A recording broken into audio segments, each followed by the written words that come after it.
विश्वनाथ प्रदेश पुत्र महाराज की जय, सुष्मिता गौतम की जय, गुलाम नरसिंह भगवान की जय, कभी पांच श्लोक गोपाल की जय।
Krishna Krishna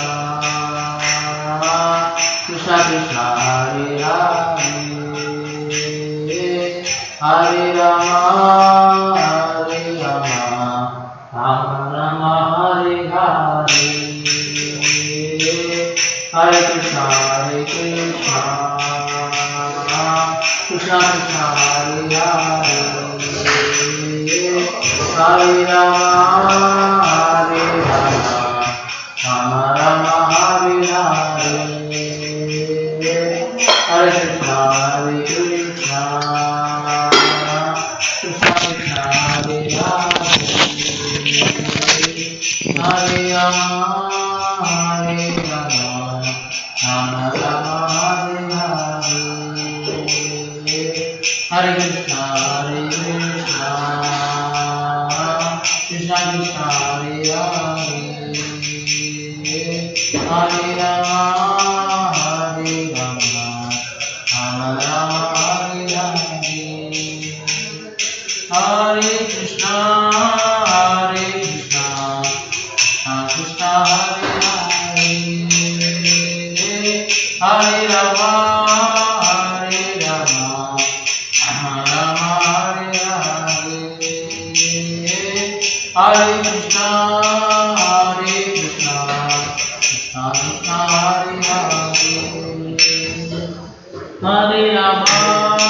Hare Rama Rama Rama Hare Hare Hare Krishna Krishna Krishna Hare Hare Hare Rama Rama Rama Hare Hare Hare Krishna Krishna Krishna Hare Hare Hare Rama Rama Rama Hare Hare Hare Krishna Krishna Krishna Hare Hare Hare Rama Rama Hare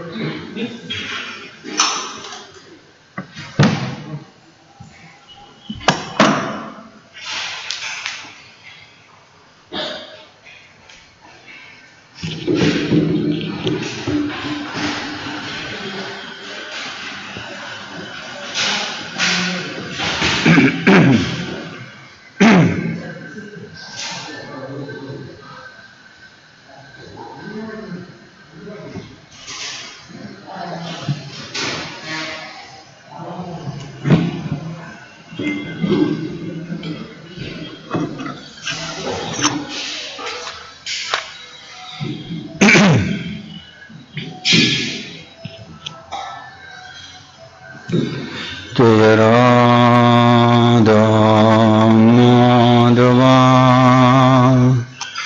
Kunja Vihari Jaya Radha Madhava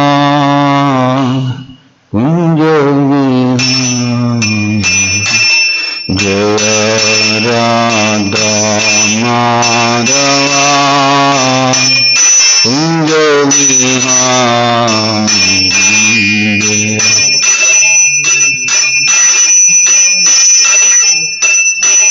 Kunja Vihari Jaya Gopi Jana Vallabha Girivarada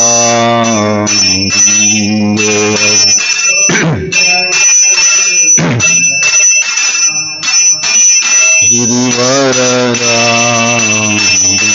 Jaya Gopi Jana Vallabha Jaya Girivaradari Jaya Girivaradari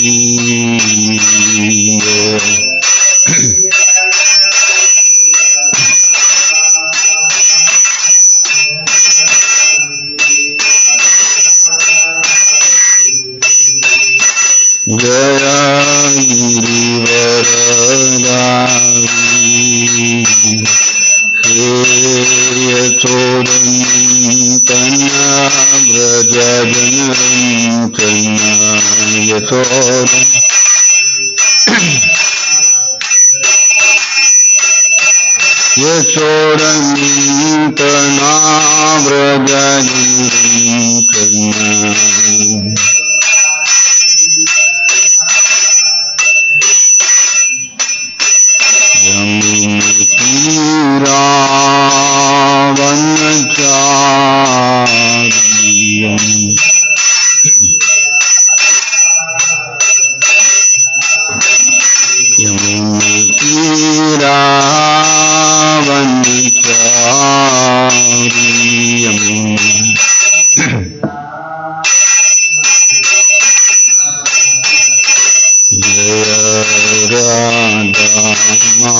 विष्णुपाद परमहंस परिव्रजकाचार्य अष्टोत्तर सुरश्री श्रीमद his divine grace Abhay Charanaravinda Bhakti Vedanta Swami Srila Prabhupada की जय।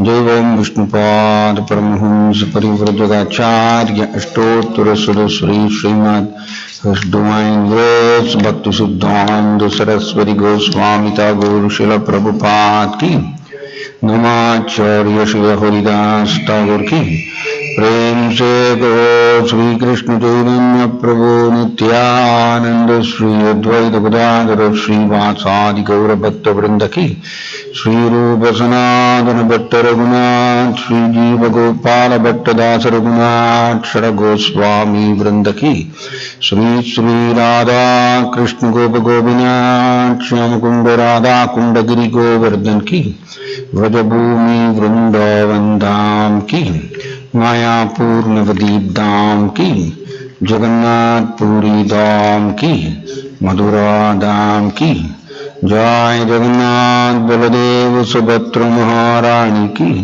श्री श्री निताई गौर सुंदर की श्री श्री प्रहलाद नरसिंह देव भगवान की श्री श्री राधा माधव की श्री कृष्ण भगवान की हरे कृष्ण महामंत्र की हरिनाम संकीर्तन यज्ञ की पतित पावन श्रील प्रभुपाद की निताय गौर प्रेमानंदे।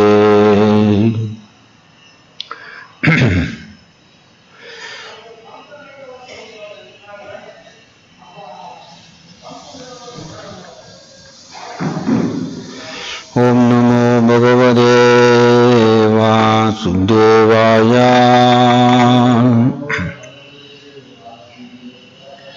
ओम नमो भगवते वासुदेवाय।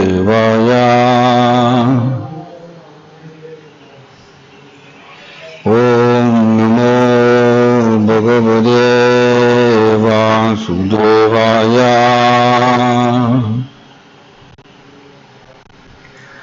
नारायणं नमस्कृत्यं नरं चैव नरोत्तमं देवीं सरस्वतीं व्यासं ततो जयमुदीरयेत्। ஸ்ரீமத் பகவத்கீதை உண்மை ஒருவல் மொழிபெயர்ப்பு மற்றும் பொருளுரை பகவாய் சரணாரவிந்த பக்தி வேதாந்த சுவாமி ஸ்ரீல பிரபுபாத் கி ஜெய். அத்தியாயம் 8 பதம் 14. अनन्यचेदा सददं यो मां स्मरति नित्यशः तस्याहं सुलभपार्था नित्ययुक्तस्य योगिनः। अनन्यचेदा सददं यो मां स्मरति नित्यशः तस्याहं सुलभपार्था नित्ययुक्तस्य योगिनः।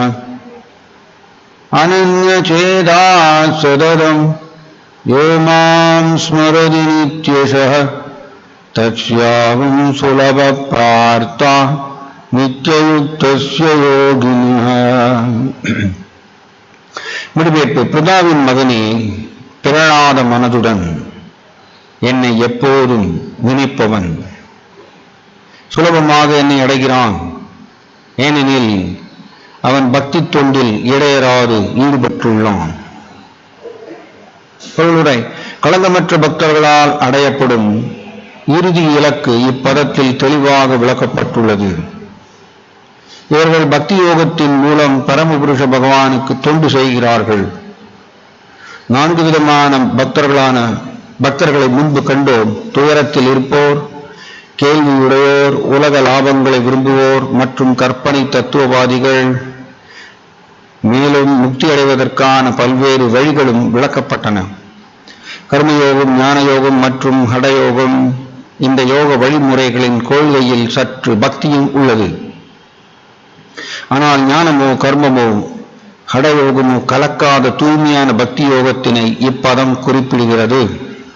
அனன்யசேதா எனும் வார்த்தையில் குறிப்பிடப்பட்டுள்ளது போல தூய பக்தி யோகத்தில் பகவான் கிருஷ்ணரை தவிர வேறு எதையும் விரும்புவதில்லை. தூய பக்தி யோகத்தில் பக்தன் கிருஷ்ணரை தவிர வேறு எதையும் விரும்புவதில்லை. சொர்க்கலோகத்துக்கு ஏற்றம் பெறவோ, பிரம்ம ஜோதியுடன் ஒன்றர கலக்கவோ, மோட்சம் பெறவோ, பௌதீக பந்தத்திலிருந்து முக்தி அடையவோ தூய பக்தன் விரும்புவதில்லை. அவன் எதற்கும் ஆசைப்படுவதில்லை. சைத்தன்ய சரித்தாமிரதத்தில் தூய பக்தன் நிஷ்காமா, சுயநலம் ஏதும் இல்லாதவன் என்று வர்ணிக்கப்படுகின்றான். பக்குவமான அமைதி அவனுக்கு மட்டுமே சொந்தமானது, சுய லாபங்களை விரும்புபவர்களுக்கு அல்ல. கர்மயோகி, ஞானயோகி அல்லது ஹடயோகியும் தனக்கென்று சொந்த ஆசைகளை கொண்டுள்ளான். ஆனால் பக்குவமான பக்தனோ பரமபுருஷ பகவானை திருப்தி செய்வதை தவிர வேறு எந்த ஆசையும் இல்லாதவன்.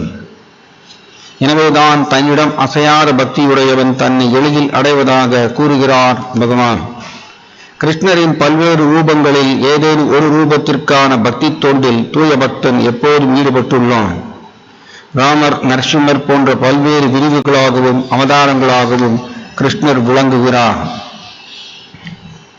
ஒரு பக்தன் பரமபுருஷரின் இந்த தெய்வீக ரூபங்களில் ஏதேனும் ஒன்றை தேர்ந்தெடுத்து அன்பு தொண்டின் மூலம் தனது மனதை அவரின் மீது பதிய வைக்கலாம். அத்தகைய பக்தன் மற்ற யோக பயிற்சியாளர்களை தாக்கும் எந்த பிரச்சனையையும் சந்திப்பதில்லை. பக்தி யோகம் மிகவும் எளிதானதும் தூய்மையானதும் பயிற்சி செய்ய சுலபமானதும் ஆகும். ஹரே கிருஷ்ண உச்சாரணத்தின் மூலம் இதனை எளிமையாக தொடங்கலாம். கடவுள் அனைவரின் மீதும் கருணை வாய்ந்தவர். இருப்பினும் நாம் முன்னரே விளக்கியது போல என்றும் பிறழாது எப்போதும் தனக்கு சேவை செய்யும் பக்தர்களிடம் அவர் தனி கவனம் செலுத்துகிறார். பகவான் பல்வேறு வழிகளில் அப்பக்தனுக்கு உதவுகிறார். வேதங்களில் கத உபனிஷத் 1.2.23 கூறப்பட்டுள்ளது போல யம் ஏவைஷ விருணிதே தேன லப்யஸ்தஸ்யைஷ ஆத்மா விவருணிதே தனும் ஸ்மாம். எவன் ஒருவன் முழுமையாக சரணடைந்து பரமபுருஷரின் பக்தி தொண்டில் ஈடுபட்டுள்ளானோ அவன் பரமபுருஷரை உண்மையாக புரிந்து கொள்ள முடியும். மேலும் பகவத்கீதையில் கூறப்பட்டுள்ளது போல ததாமி புத்தியோகம் தம், பக்தனுக்கு தேவையான புத்தியினை பகவானே வழங்குகிறார். அதன் மூலம் பக்தனால் பகவானை அவரது ஆன்மீக உலகில் இறுதியாக அடைய முடியும். தூய பக்தனின் விசேஷ குணம் என்னவென்றால் இடம் நேரம் கருதாமல் எப்போதும் கிருஷ்ணரை மட்டும் பிறழாது எண்ணிக்கொண்டுள்ளான். இதில் எந்த ஒரு தொல்லையும் இருக்கக்கூடாது. அவன் தனது சேவையை எங்கும் எப்போதும் செயலாற்ற முடியும். விருந்தாவனம் போன்ற பகவான் வசித்த புண்ணிய ஸ்தலங்களுக்கு சென்று அங்குதான் பக்தன் வாழ வேண்டும் என்று சிலர் கூறுகின்றனர். ஆனால் ஒரு தூய பக்தன் எங்கு வேண்டுமானாலும் வாழ முடியும். அவ்வாறு வாழ்ந்து தனது பக்தி தொண்டின் மூலம் பிருந்தாவனத்தின் சூழ்நிலையை அங்கேயே உருவாக்க முடியும். என் பிரபுவே, தாங்கள் எங்கு உள்ளீரோ அங்கே பிருந்தாவனம் உள்ளது என்று ஸ்ரீ அத்வைதர் பகவான் சைத்தன்யரிடம் கூறியுள்ளார். எப்போதும், தொடர்ந்து அல்லது தினமும் என்று பொருள்படக்கூடிய சததம், நித்யசக ஆகிய வார்த்தைகளில் குறிப்பிடப்பட்டுள்ளதைப் போல தூய பக்தன் எப்போதும் கிருஷ்ணரை நினைத்து அவரை தியானிக்கின்றான். பகவானை எளிதில் அடையக்கூடிய தூய பக்தனின் குணங்கள் இதுவே. பக்தி யோகமே எல்லா முறைகளை விட உயர்ந்த முறையாக கீதையில் பரிந்துரைக்கப்பட்டுள்ளது. பொதுவாக பக்தி யோகிகள் 5 விதத்தில் ஈடுபட்டுள்ளனர். சாந்த பக்தர் பக்தி தொண்டில் சாந்தமாக ஈடுபட்டுள்ளவர். தாசிய பக்தர் பக்தி தொண்டில் சேவகனாக ஈடுபட்டுள்ளவர். சக்கிய பக்தர் நண்பனாக ஈடுபட்டுள்ளவர். வாத்சல்ய பக்தர் பெற்றோராக ஈடுபட்டுள்ளவர். மாதுரிய பக்தர் பரமபுருஷரின் காதலராக ஈடுபட்டுள்ளவர். இத்தகைய வழிகளில் ஏதேனும் ஒன்றின் மூலம் முழுமுதற் கடவுளின் திவ்யமான அன்பு தொண்டில் இடையராது எப்போதும் ஈடுபட்டுள்ள தூய பக்தன் பரமபுருஷரை மறக்க முடியாது என்பதால் அவரை அடைவதற்கு அவனுக்கு மிகவும் எளிதாகின்றது. தூய பக்தனால் ஒரு கணம் கூட பரமபுருஷரை மறக்க முடியாது.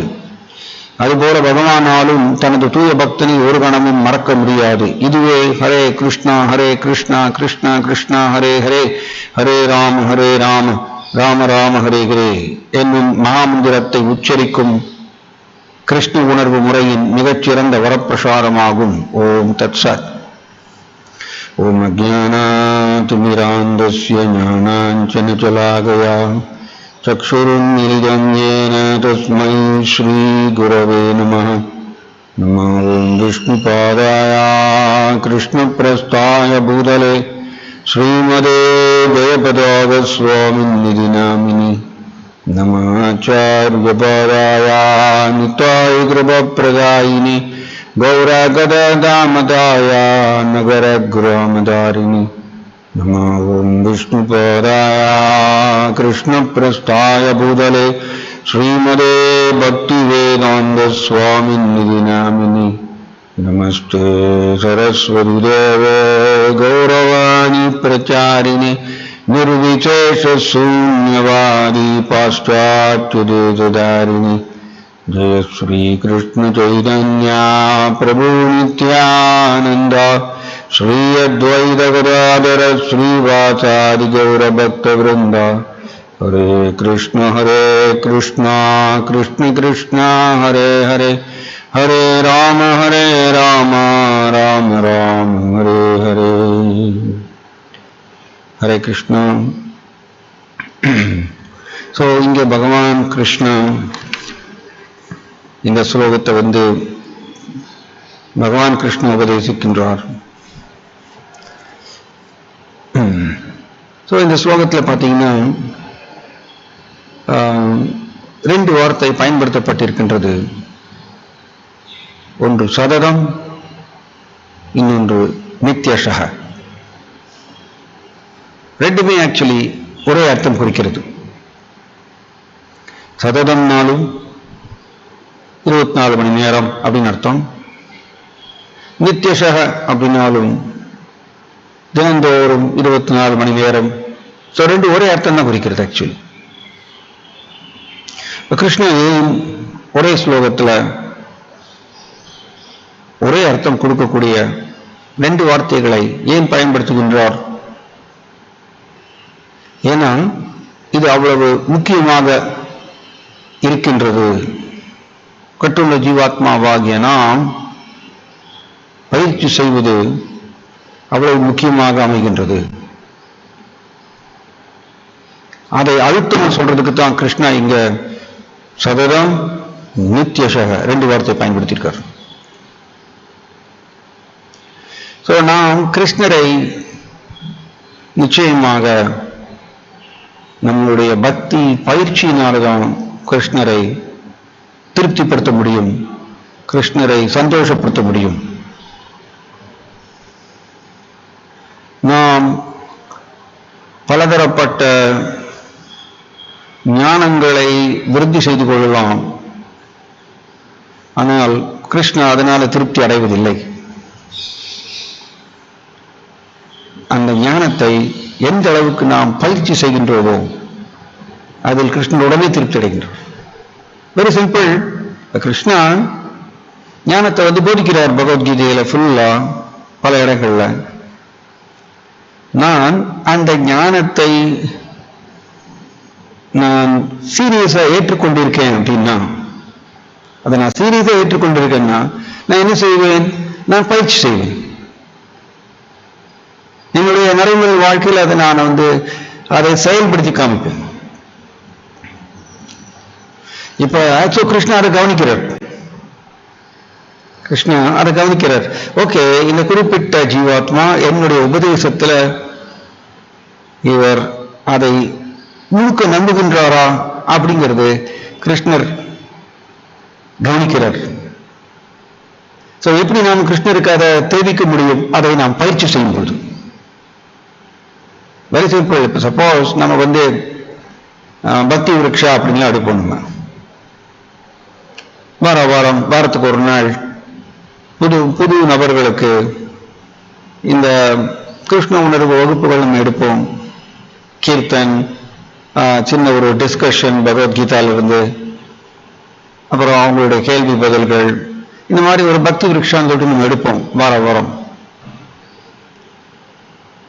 அதுல நாம் சொல்லுவோம், இந்த புதுசா வந்த நபருக்கு கலியுகத்தினுடைய தர்மம் என்ன, ஹரே கிருஷ்ண மகாமந்திர ஜபம்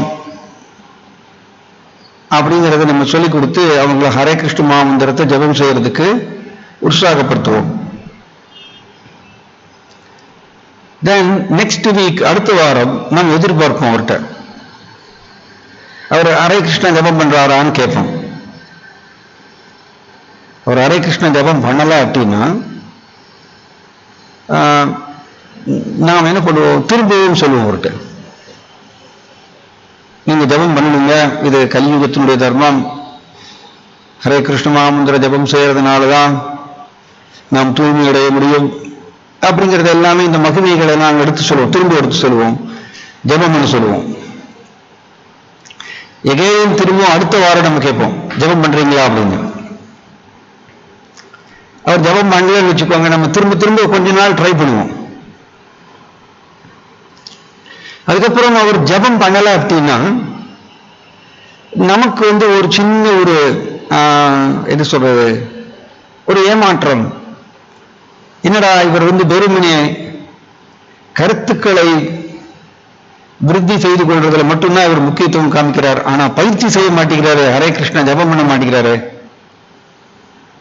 அப்படிங்கிறதுல அப்ப நம்ம என்ன ஆகும்னா, கொஞ்ச காலத்துக்கு அப்புறம் அவர் பயிற்சி செய்யல, ஜபம் செய்யல அப்படின்னா, ஜபம் பண்ணல அப்படின்னா, நான் மெதுவா அவருக்கு செலுத்தக்கூடிய அந்த கவனத்தை கொஞ்சம் குறைச்சி மற்றவர்களுக்கு நம்ம திருப்போம். இது நம்ம நடைமுறை வாழ்க்கையில் நம்ம இதை பார்த்திருப்போம். ஏன்னா அவர் பயிற்சி செய்யறது இல்லை, பல வருடங்களாக நம்ம ட்ரை பண்ணியாச்சு, அவர் பயிற்சி செய்ய மாட்டேங்கிறார், ஹரே கிருஷ்ணன் ஜபம் பண்ண மாட்டேங்கிறார். அப்ப நம்ம என்ன பண்ணுவோம்? இவருக்கு போடக்கூடிய இந்த முயற்சியை நம்ம வேற ஒரு புது நபருக்கு போடலாமே நம்ம கொஞ்சம் திசை திருப்போம். அதே மாதிரிதான் கிருஷ்ணரும் நம்மளுடைய நாம் அவருடைய உபதேசத்தை படிக்கிறோம், பகவத்கீதை, நாம் அதை பயிற்சி செய்கிறோமான்னு கிருஷ்ணன் கவனிக்கிறார். நாம் இந்த உபதேசத்தை தெரிந்து கொள்ளலாம், தெரிந்து கொண்டுட்டு மற்றவர்களுக்கு சொல்லிக் கொடுக்கலாம். ஆனா நாம் பர்சனலா இதை பயிற்சி செய்யல அப்படின்னா கிருஷ்ணர் ஆக்சுவலி திருப்தி அடைவதில்லை, சந்தோஷம் அடைவதில்லை. கிருஷ்ணர் நாம் பயிற்சியினாலதான், பக்தி பயிற்சியினாலதான் திருப்திப்படுத்த முடியும். பக்தியாமாம் அபிஜானாதி யாவான் அஷ்டாஸ்மி தத்வதஹ. பக்தி மூலமாக தான் கிருஷ்ணர் தெரிஞ்சுக்க முடியும். அதனாலதான் இங்க கிருஷ்ணா அங்க டிமாண்ட் பண்றார், சததம் அனன்ய சேதா சததம் யோமாம் ஸ்மரதி நித்யசஹ. இடைவிடாமல் 24 hours ஸ்மரதி, யார் ஒருத்தர் கிருஷ்ணரை நினைக்கின்றாரோ. இது கிருஷ்ணா இத பயிற்சி, இந்த பயிற்சியை நம்மள்ட்ட எதிர்பார்க்கிறார். நாம் இதை படிக்கலாம், மற்றவர்களுக்கு சொல்லிக் கொடுக்கலாம், பட் இந்த பயிற்சியை நாம் செய்கிறோமா? ஒரு பக்தருக்கு 2 வாழ்க்கை இருக்கு. இன்ஃபேக்ட் ஒரு கிரகஸ்தருக்கு பார்த்தீங்கன்னா 3 வாழ்க்கையும் கூட சொல்லலாம். எப்படின்னா, ஒன்று இந்த தெரிந்த கருத்துக்களை மற்றவர்களுக்கு சொல்லிக் கொடுத்து அவர்களை ஜபம் செய்ய வைக்கணும், அவர்களை பக்தியில ஆர்வத்தை உருவாக்கணும். நம்ம இந்த ஒரு பொறுப்பு நமக்கு இருக்கு. ஏன்னா நம்ம எல்லாருமே சில பிரபுபாதருடைய விருப்பம் பிரகாரம் கோஷ்டியானந்தியா இருக்கும். மற்றவர்களை கிருஷ்ண பக்தியை பயிற்சி செய்வதற்கு நாம் உதவுகின்றோம். சோ இது ஒரு வாழ்க்கை, ஒரு குடும்பத்திற்கு. இரண்டாவது, அதை விட ரொம்ப முக்கியமானது என்ன கேட்டீங்கன்னா, நாம் அதை பயிற்சி செய்யறோமா? இதை பிரபுபாதர் ஒரு கதை சொல்வார். பிரபுபாதர் ஒரு கதை சொல்வார். என்ன கதைன்னா, ஒரு யோகி இருந்தாராமா.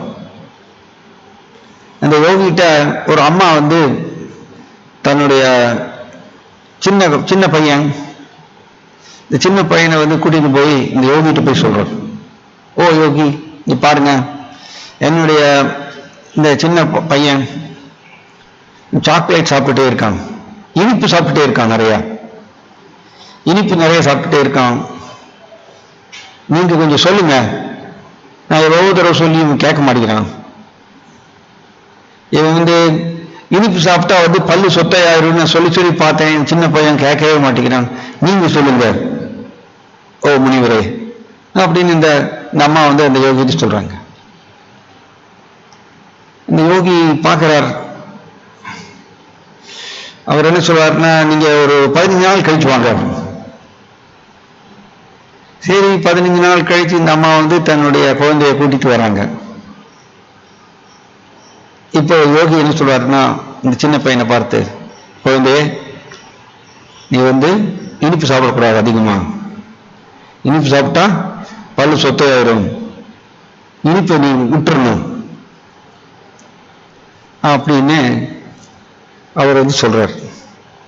இந்த குழந்தை உடனே ஓகே, அந்த ஒரு பெரிய ரிஷி இந்த யோகி அவர் சொல்றதுனால அவருடைய வார்த்தைக்கு மதிப்பு கொடுத்து அந்த குழந்தைய இனிப்பு சாப்பிட்றேன், இனிமே இனிப்பு சாப்பிட மாட்டேன் அப்படின்னு சொல்றது. ஸோ இந்த அம்மா அந்த யோகிட்ட கேட்குறாங்க, ஓ முனிவரே, நீங்க இத 15 நாளைக்கு முன்னாடியே சொல்லியிருக்கலாமே, இப்பயும் இதை சொல்றீங்க அப்படின்னு கேட்குறாங்க. அந்த யோகி சொல்றார், 15 நாளுக்கு முன்னாடி நானே அதை பயிற்சி செய்யவில்லை, நானே அந்த இனிப்பு சாப்பிட்டு இருந்தேன், நான் பயிற்சி செய்யல. அதனால இந்த குழந்தைக்கு சொல்றதுக்கு முன்னாடி நான் பயிற்சி செய்யணும், பயிற்சி செஞ்சதுக்கு அப்புறம் தான் மற்றவர்களுக்கு சொல்லணும் அப்படின்னு நான் ஒரு கொள்கையை வச்சிருக்கிறதுனால இந்த 15 நாள் நான் தீர்மானமாக நான் பயிற்சி செஞ்சேன். அதனால இப்ப நான் சொல்றேன் இந்த குழந்தைக்கு. இதுதான் பாயிண்ட். நான் கோஷ்டி ஆனந்தின்னு சொல்லிட்டு இந்த மகாராஜ் எக்தி சொல்லுவார், கட்டன் பேசி அப்படி சொல்லுவார். சாஸ்திரத்திலிருந்து கருத்தை எடுத்து, உபதேசங்களை எடுத்து, தத்துவங்கள், கதைகள், உதாரணங்கள் இதெல்லாத்தையும் எடுத்து ரொம்ப உற்சாகமாக நம்ம கட் அண்ட் பேஸ்ட் பண்ணுவோம், உற்சாகமாக அதை மற்றவர்களுக்கு சொல்லுவோம். நம்ம ஒரு மீடியா மாதிரி இருப்போம், ஜஸ்ட் அதை வாங்கி அப்படியே கொடுக்குற மாதிரி. ஆனா நாம் அதை பயிற்சி செய்வதுங்கிறத விட்டுருவோம். நாம் பயிற்சி செய்யும் பொழுது இங்க ஏன் கிருஷ்ணா அனன்ய சேதா அப்படின்னு சொல்லியிருக்கார். Very important. அனன்ய சேதா அந்த வார்த்தை ரொம்ப இம்பார்ட்டன்ட். பிரபுபாதர் அதுக்கு மொழிபெயர்ப்பு என்ன சொல்றார்? பிறழாத மனதுடன். பிறழாத மனதுடன் ஏன் அப்படின்னு சொல்றார். சதரம் நித்தியசக யோமாம் ஸ்மரதி நித்தியசக அனன்ய சேதா சததம். சோ அப்ப இடைவிடாமல் கிருஷ்ணரை ஸ்மரணம் செய்யணும்னா அதற்கு பிறழாத மனம் வேணும், பிறழாத மனதுடன். இது வெரி இம்பார்ட்டன்ட். ஒரு பயிற்சி செய்வதற்கு நம்முடைய மனம் ஒத்துக்காது. ஆனால் பயிற்சி செய்யாமல் கிருஷ்ணரை கவர்ந்து இழுக்க முடியாது. பக்தி பயிற்சி செய்யாமல் கிருஷ்ணரை கவர்ந்து இழுக்க முடியாது. சோ நாம் இத வெறும் ஞானமாக ஏற்றுக்கொண்டு இது ஜஸ்ட் அப்படியே இந்த கருத்துக்களை விருத்தி செய்து கொண்டு மாயா பல ட்ரிப் பண்ணும். பல விதத்துல ட்ரிக் பண்ணும். ரொம்ப எக்ஸ்பர்ட்டா வந்து சம்டைம்ஸ் நம்மளுக்கு அகாடமிக் பேக்ரவுண்ட் நம்மளுக்கு இருந்து வச்சுக்கோங்க, அகாடமிக் பேக்ரவுண்ட் ஒரு அகாடமிக் எக்ஸ்பீரியன்ஸ் அந்த மாதிரி நம்மளுக்கு இருந்ததுன்னா, அந்த அனுபவம் இருந்ததுன்னா, நாம் இதில் இருக்கக்கூடிய கருத்துக்களை வந்து ரொம்ப எக்ஸ்பர்ட்டா வந்து நாம்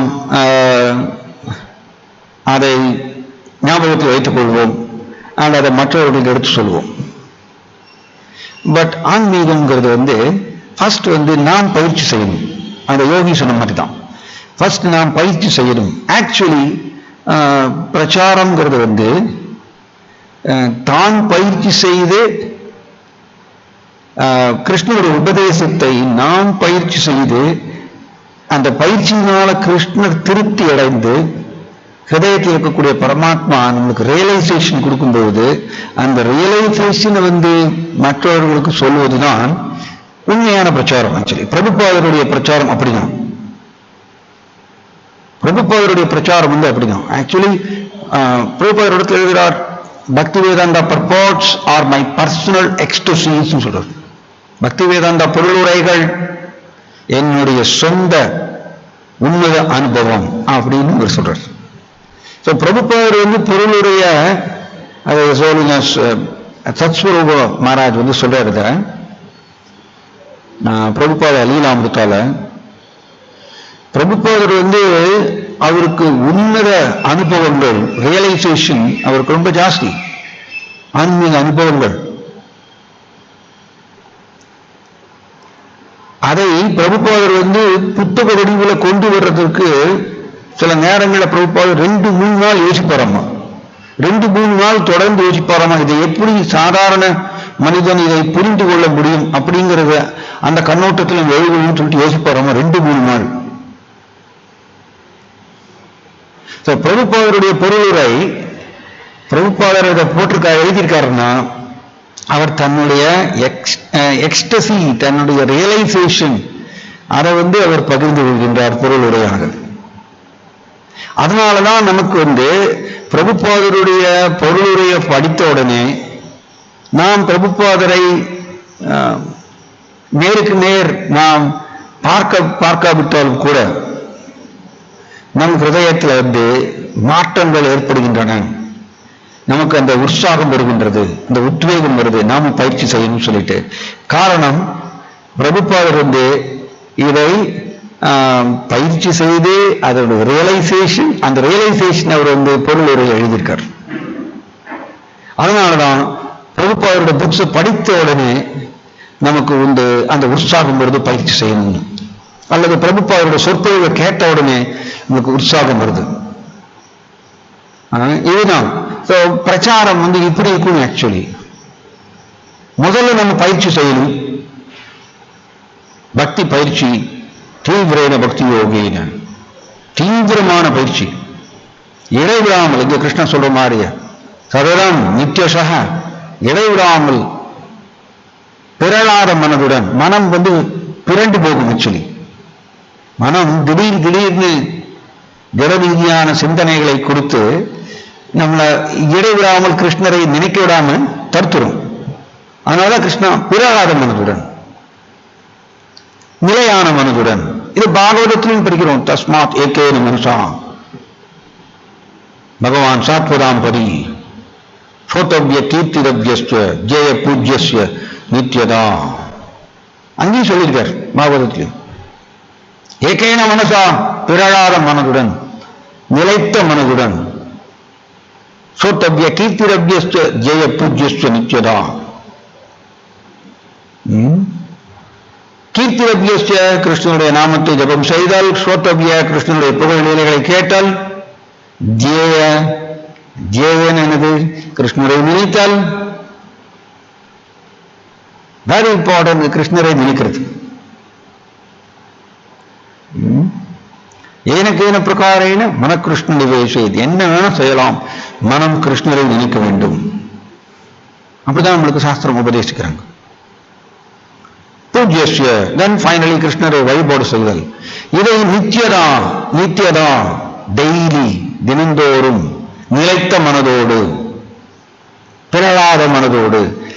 இது பயிற்சி. இது ஸோ ஃபர்ஸ்ட் பயிற்சி. வெறுமனே ஞானத்தை விருத்தி செய்து கொள்றதுனால நம்மளுடைய சொந்த அறியாமை போகாது. அதை பயிற்சி செய்யும் போதுதான் கிருஷ்ணர் திருப்தி அடைந்து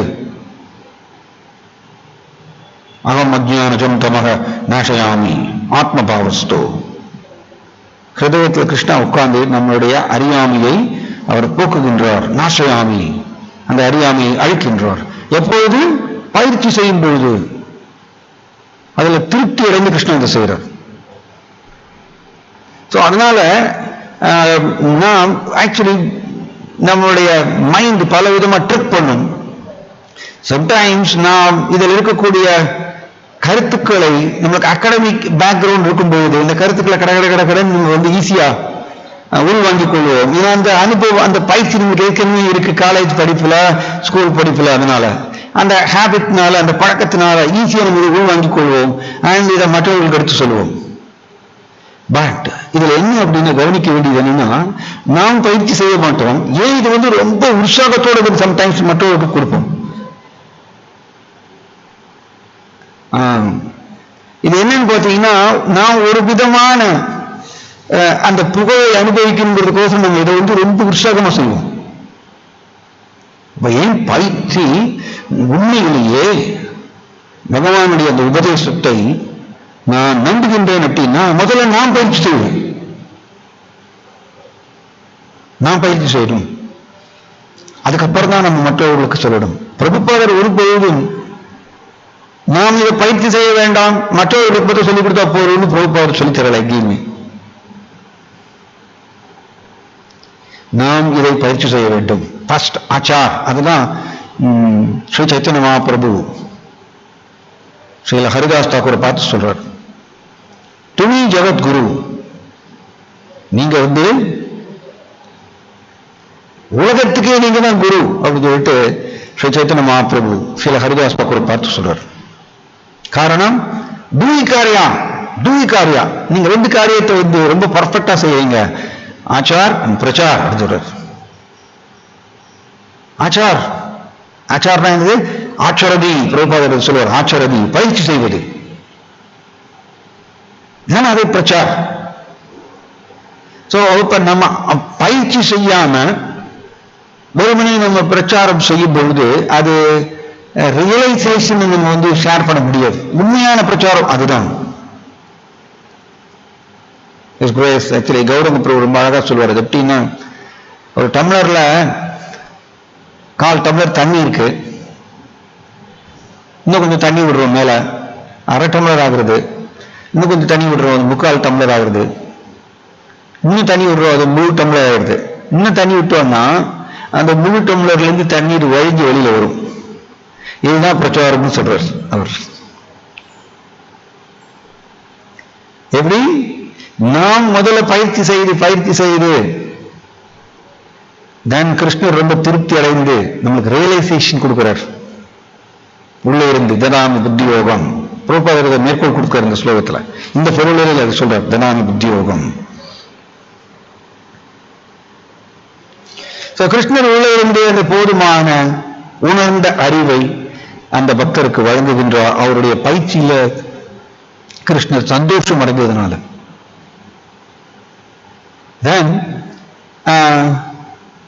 அதை மற்றவர்களுக்கு எடுத்து சொல்லும் போது இப்ப தன் நட்டில முதல்ல ஃபுல் ஆகுறாரு. எப்படி?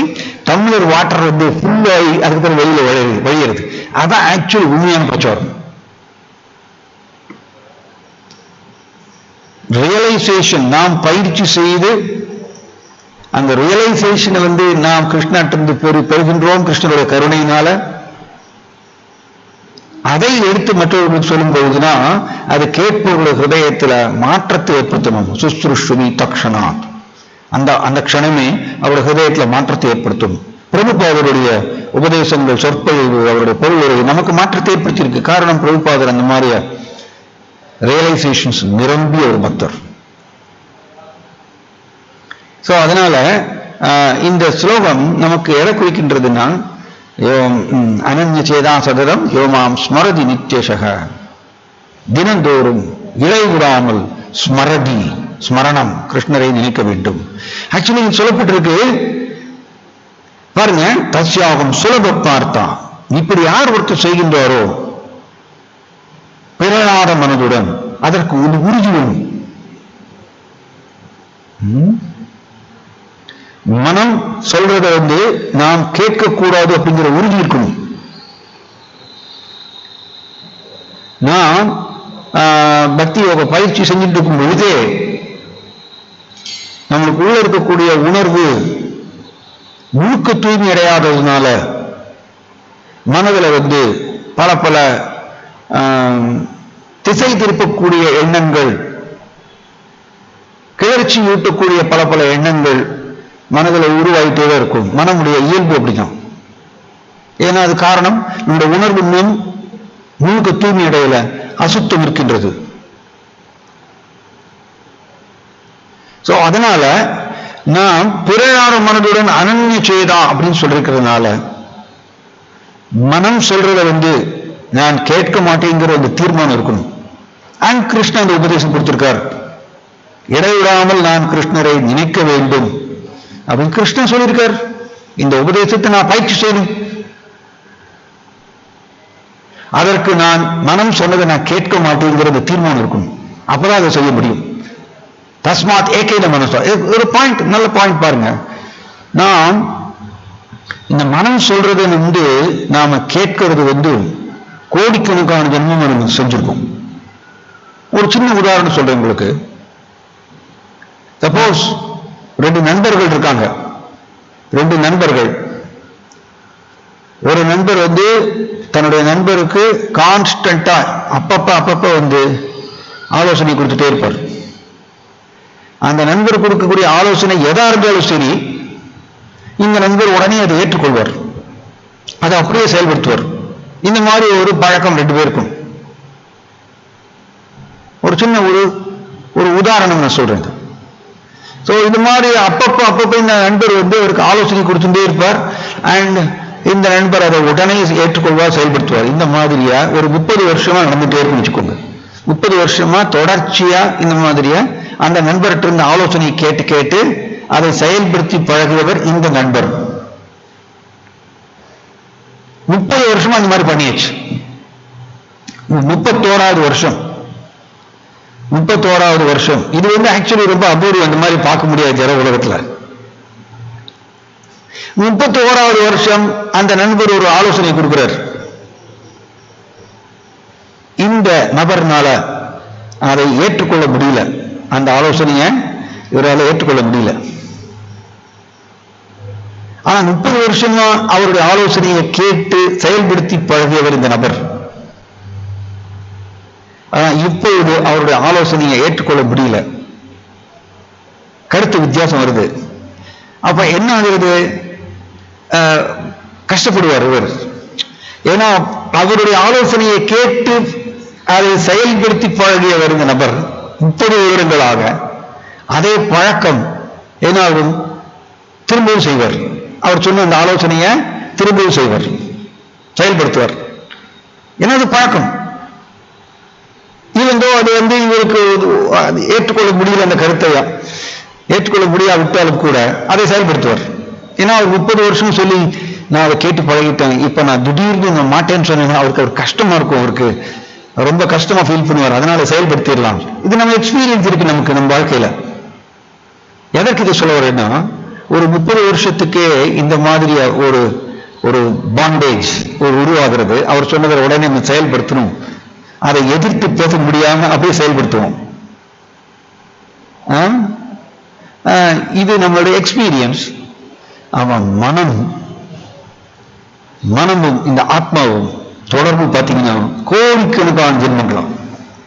ஏன்னா உடலை விட்ட உடனே சூக்ஷ்ம சரீரம் ஆத்மாவை தூக்கி வெளியில் போறது. இந்த சூக்ஷ்ம சரீரத்தில் என்ன இருக்கு? மனம், புத்தி, அகங்காரம் ஆத்மாவை தூக்கி வெளியில் போறது. அண்ட் திரும்பவும் நம்மளுக்கு ஒரு ஸ்தூல உடல் கிடைக்கிறது. இந்த ஸ்தூல உடல் கூட நம்ம ஆத்மா உள்ள புகுகின்றது இந்த சூக்ஷ்ம சரீரத்தோட. அண்ட் திரும்பவும் மனம் சொல்றது. அதான் குழந்தை பார்த்தீங்கன்னா, சின்ன குழந்தை இருக்குன்னு வச்சுக்கோங்க, அது புது உடல் ஒரு வயது குழந்தை, புது உடல், ஆனா பழைய மனம்.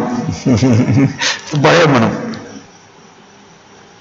சோ இந்த மனம் சொன்னதை கேட்டு கேட்டு கேட்டு நாம் அதை செயல்படுத்தி பழகியவர்கள்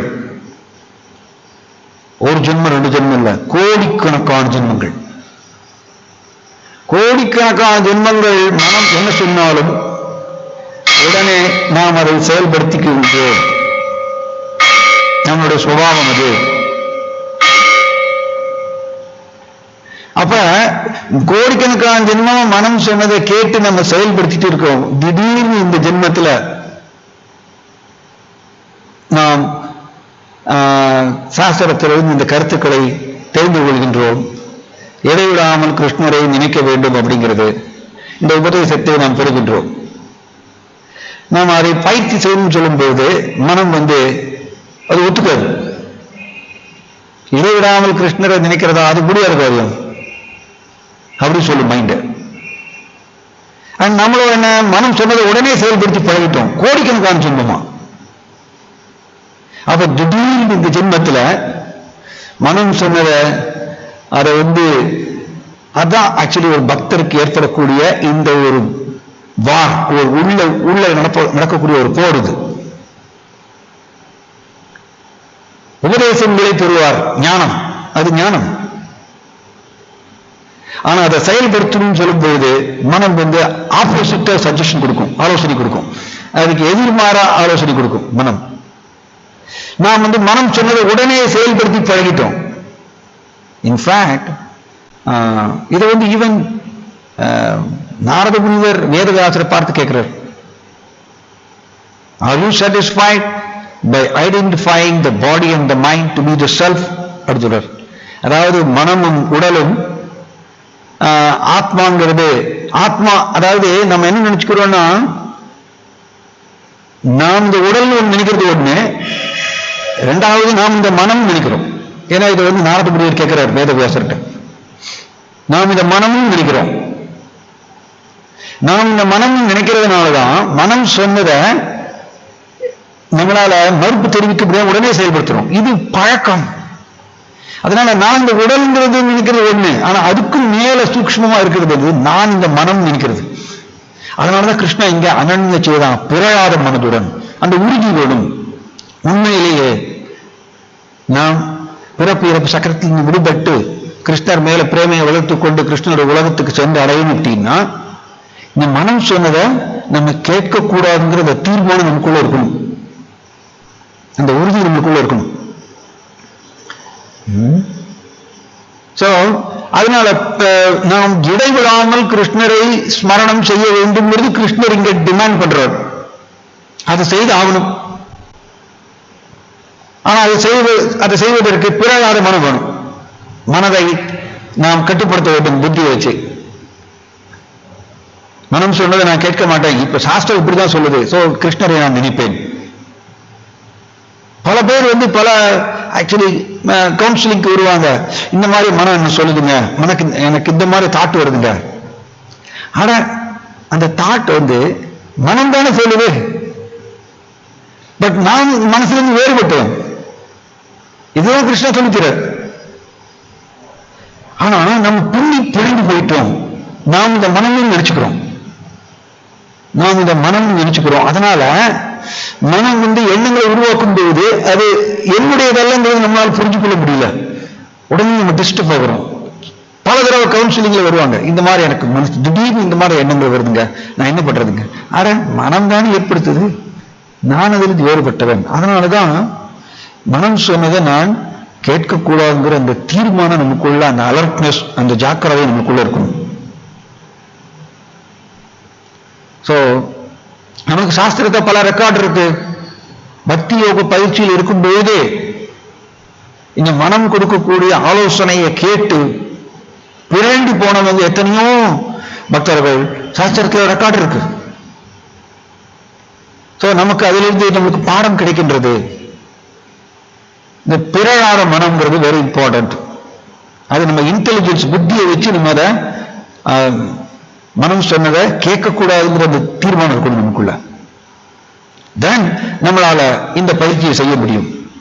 அதனால பிரபுபாதர் சொல்றாரு, if one is not determined not to fall victim of Maya, even Krishna, the supreme personality of Godhead, cannot give protection. சொல்றாரு பிரபுபாதர் இப்படி எழுதியிருக்காரு இடத்துல. மாயாவுடைய பிடியிலிருந்து விலகி நிற்கும் அப்படிங்கிற உறுதி நமக்குள்ளே இல்லை என்றால் முழுமுதல் குழவனாகிய கிருஷ்ணர் நம்மை காப்பாற்ற முடியாதுன்னு சொல்ற பிரபுபாதர் அப்படியே எழுதியிருக்கார் பொருளுரையில. மாயாவுடைய பிடியில் இருந்து நான் விலகி நிற்குங்கிற உறுதி எனக்கு வேண்டும், அந்த முடிவு நான் எடுக்கணும். அதனால இங்க பயிற்சி வெரி இம்பார்ட்டன்ட். பயிற்சியினாலதான் கிருஷ்ணரை திருப்திப்படுத்த முடியுமே தவிர வெறும் ஞானத்தால கிடையாது. ஞான யோகிக்கு ஏகப்பட்ட ஞானம் இருக்கு. ஞான யோகி சிம்பிளி பலதரப்பட்ட ஞானங்கள் உபநிஷதங்களை படிக்கிறார். ஆனா அந்த ஞானத்தை வச்சுட்டு வெறுமனே கிருஷ்ணரை திருப்திப்படுத்த முடியாது. கிருஷ்ணரை நோக்கி அன்பு தொண்டு, அது பயிற்சி. இது இங்க பாருங்க, இது ஒரு இம்பார்ட்டன்ட் பாயிண்ட். தத்யாகம் சுலப பார்த்தா, இப்படி யார் ஒருத்தர் செய்யறாரோ சுலபமாக அவர் கிருஷ்ணரை சென்றடைகின்றார். சுலபமாக கிருஷ்ணரை நினைத்துக் கொண்டே இருந்தால் சுலபமாக கிருஷ்ணரை சென்றடையலாம். கிருஷ்ணர் இதை கேரண்டி கொடுக்கிறார் இந்த ஸ்லோகத்துல. அடுத்த லைன் பாருங்க, நித்தியுக்திய யோகினக. அதுக்கு பிரபுபாதர் என்ன மொழிபெயர்ப்பு கொடுக்கிறார் பாருங்க. ஏனெனில் அவன் பக்தி தொண்டில் இடைவராது ஈடுபட்டுள்ளான். Very important. அப்ப கிருஷ்ணரை இடைவிடாமல் ஸ்மரணம் செய்யறது கூட பக்தி தொண்டுதான். இது இந்த மொழிபெயர்ப்பில் சொல்லப்பட்டிருக்கு. ஏனெனில் அவன் பக்தி தொண்டில் இடைவராது ஈடுபட்டுள்ளான். அப்ப ஸ்மரணம் அப்படிங்கிறது நாம எல்லா செயல்களையும் செய்யறோம், ஃபைனலி இந்த ஸ்மரணம் வரணும், கிருஷ்ணரை நினைக்கணும். ஆக்சுவலி ஒரு ஸ்லோகம் வருது ஸ்ரீமத் பாகவதத்துல, சுபேஷகிருத் அப்படின்னு. சுபேஷகிருத், பேஷகிருத் அப்படின்னா குழவி. இந்த உதாரணம் கொடுக்கப்பட்டிருக்கு அவந்தி பிராமணன் இந்த உபதேசத்துல. இந்த குழவி என்ன பண்ணுமாமா, குழவிக்கு குட்டி கிடையாதாமா. இந்த குழவி வேற ஒரு பூச்சியை பிடிச்சிட்டு தன்னுடைய கூட்டுல அடைச்சிடும். அந்த போக வர அந்த குட்டி பூச்சியை கொட்டும் இந்த குழவி. குழவியினுடைய சுபாவம் என்னன்னா கொட்டுறது, சும்மாவே கொட்டுறது. அந்த பூச்சியை கொட்டுறது. அந்த கொட்டும் பொழுது வலி, பயங்கர வலி இந்த பூச்சிக்கு. அப்ப அந்த பூச்சி என்ன பண்ணுமாமா, அந்த கூட்டுக்குள்ள உட்கார்ந்துருக்கும் பொழுது அந்த குழவியே நினைச்சுட்டே இருக்குமாமா. ஐயோ இந்த குழவி கொட்டிடுவோம் நினைச்சு பயப்படுமாமா. அந்த குழவி வெளியில போயிட்டு வரும். அந்த கூட்டுக்கிட்ட வரும்போது ஒரு மாதிரி ஒரு ரீங்காரம் விட்டுட்டு வரும், ஒரு சத்தம் போட்டு வரும். இந்த சத்தத்தை கேட்ட உடனே கூட்டுக்குள்ள இருக்கக்கூடிய அந்த குட்டி பூச்சி பயப்படும், என்னை கொட்டுமே அப்படின்னு. ஏன்னா அது ஏற்கனவே அந்த கொட்டு வாங்கியிருக்கு. இந்த குட்டி பூச்சி குழவியை நினைச்சு கொஞ்ச நாளைக்கு அப்புறம் அந்த பூச்சி குழவியாவே மாறிடுமாமா. இது ரொம்ப ஒரு விசித்திரமான ஒரு விஷயம். இது ஸ்ரீமத் பாகவதத்தில் சொல்லப்பட்டிருக்கு. அந்த பூச்சி குழவியாவே மாறிடுமாமா. இது விஞ்ஞானிகளால் இது பதில் சொல்ல முடியாது. அது வேறவே பூச்சி. அது குழந்தையா மாறிடும். ஏன்னா அதை நினைச்சு ஏன்னா அது வெளியில வந்துடுமாமா. வெளியில குழந்தையாக வெளியில வந்த உடனே அதுக்கு ஏற்கனவே கொட்டு அந்த எக்ஸ்பீரியன்ஸ் கிடைச்சிருக்கு இல்லையா, அதனால அது என்ன பண்ணுமாமா, வேற ஒரு குட்டி பூச்சி பிடிச்சிட்டு இந்த கூட்டுக்குள்ள அடைக்குமாமா. அடைச்சிட்டு கொட்டுமாமா, போக வர கொட்டும். இப்படியாகத்தான் அதனுடைய சந்ததி விருத்தி ஆகுது. இது ஸ்ரீமத் பாகவதத்தில் சொல்லப்பட்டிருக்கு. அது அந்த பூச்சி குழவியை நினைக்கிறதுனால, இடைவிடாமல் நினைக்கிறதுனால அது குழவியாவே மாறிடுது. அதே மாதிரிய நாமும் இடைவிடாமல் கிருஷ்ணரை நினைக்கக்கூடிய அந்த பயிற்சியை நம்ம கொண்டு வந்தால் அதற்கு உறுதி வேணும், பிறழாத மனம் வேணும். தான் கிருஷ்ணன் சொல்லிட்டார், தஸ்யாகம் சுலப பார்த்தா, சுலபமாக அவர் கிருஷ்ணரை சென்றடைவார்.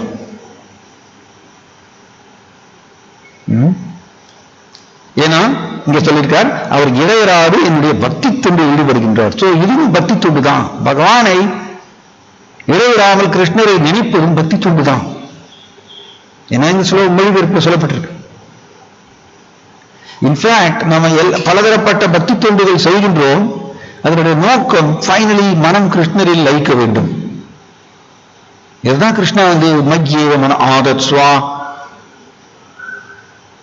அப்படின்னு பகவத்கீதை சொல்றார். மஜ்ஜேவ மன ஆதத்ஸ்வா, மனதை என்னில் நிறுத்து அப்படின்னு சொல்றார். ஆனா இது ஸ்ரீமத் பாகவதத்தில் வருது. அதாவது கோடிக்கணக்கான ஜென்மங்களா மனம் சஜஷன்ஸ் கொடுத்துட்டே இருக்கு, கண்ட்ரோல் பண்ணிட்டே இருக்கு. ஸ்ரீமத் பாகவதத்தில் இந்த மாதிரி ஒரு ஸ்லோகம் வருது. ஆனா மனம் மட்டும் யாருடைய கட்டுப்பாட்டுக்கு வரமாட்டேங்குது அப்படின்னு ஒரு ஸ்லோகம் வருது. அதனால இதை நாம் செய்ய வேண்டும். மனம் சொன்னதை கேட்காம நாம் மனதில் கிருஷ்ணரை நினைக்கக்கூடிய அந்த பழக்கத்தை கொண்டு வரணும்.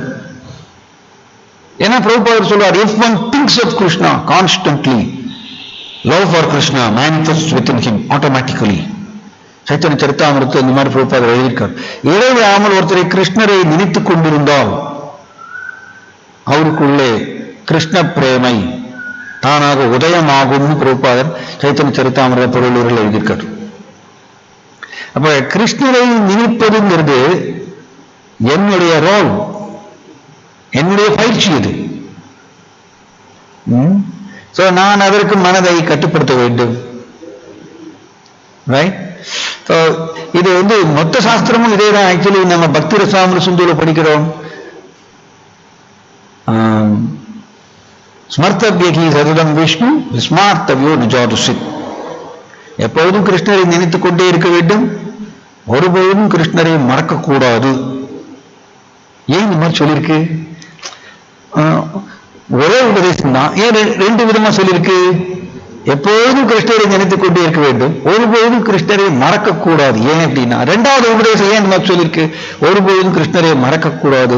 ஏன்னா நாம் இதை செய்வோம். நம்முடைய மனம் இங்க பின்னாடி பேக் சைட்ல நம்முடைய உணர்வு, அசுத்தமான உணர்வு இருக்கிறதுனால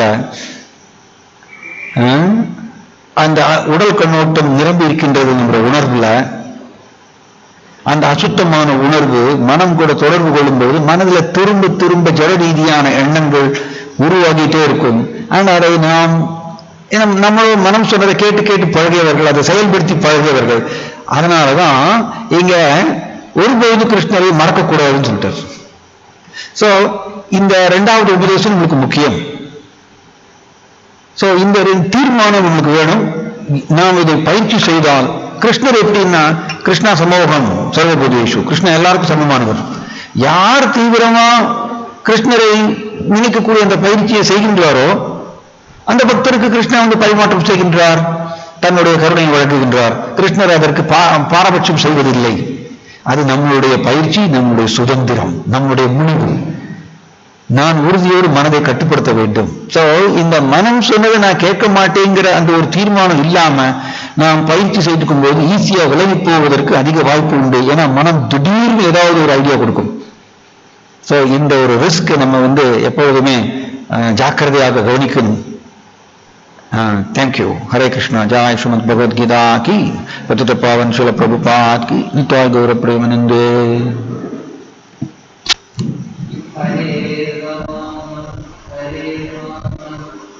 हरे नाम केवलम कलो नास्त्येव निरन्यता. हरे नाम एव केवलम कलो नास्त्येव गतिरन्यता.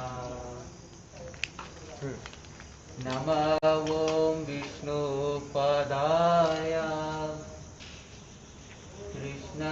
कृष्णपृष्ठाय भूतले श्रीमते भक्तिवेदान्त स्वामिन् गिरिनामिने. नमः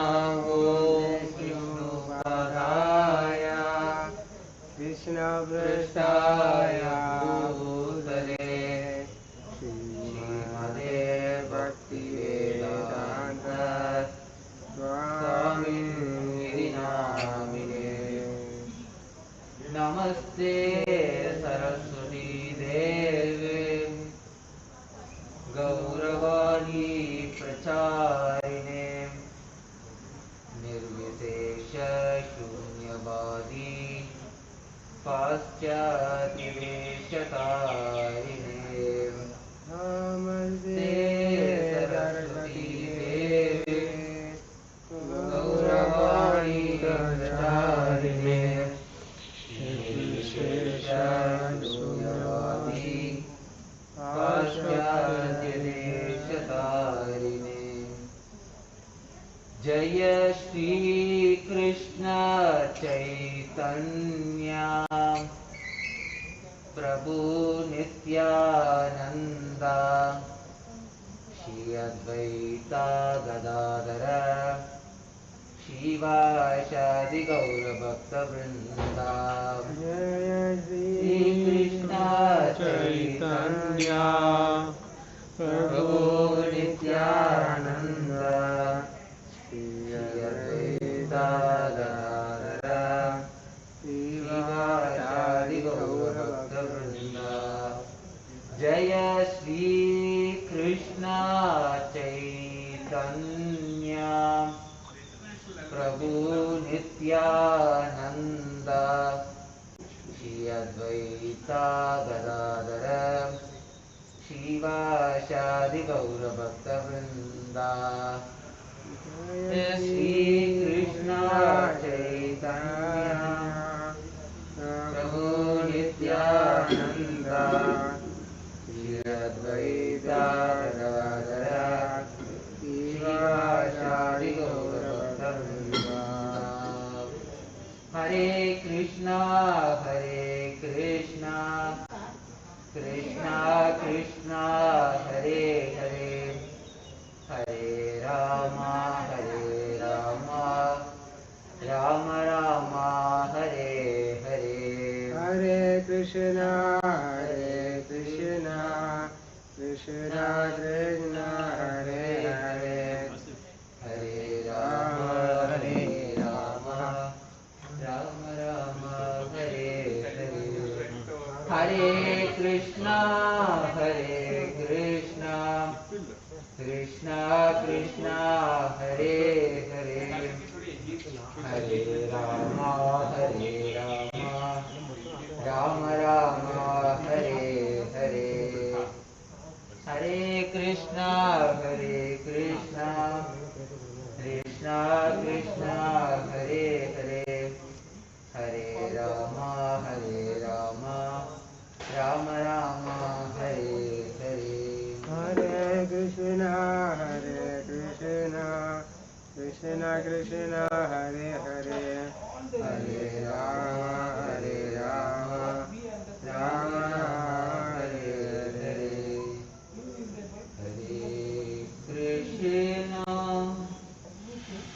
हरे Krishna Krishna Krishna Hare Hare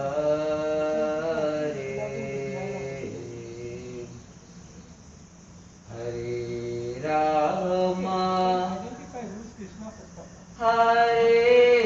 Ram Ram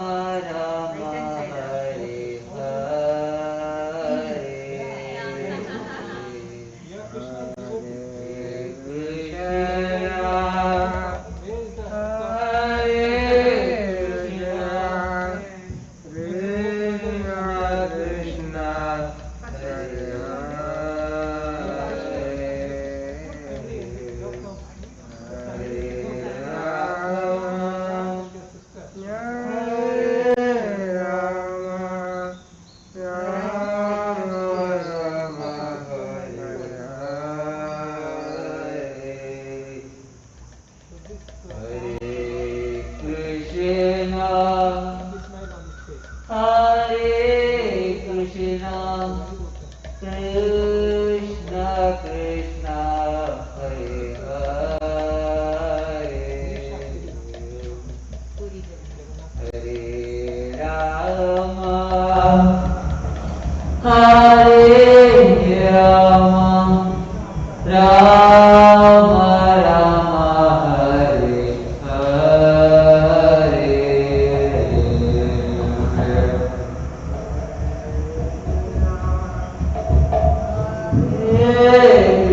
Hare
Namo Namaha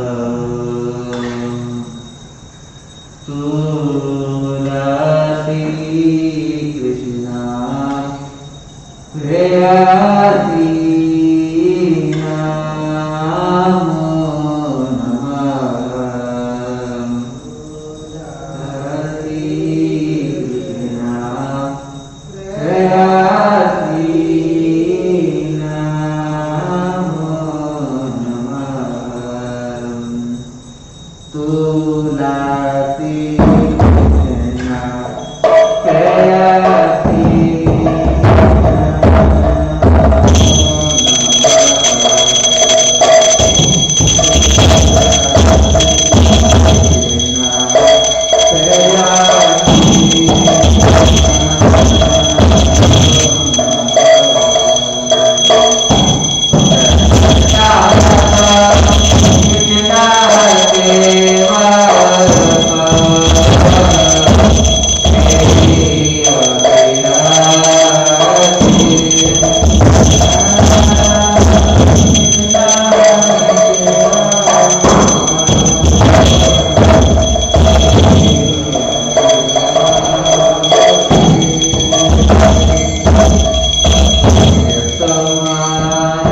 पुण्यायै तुलसीदेवाय प्रियायै केशवस्य च कृष्णभक्ति प्रदे देवी सत्यवत्यै नमो नमः।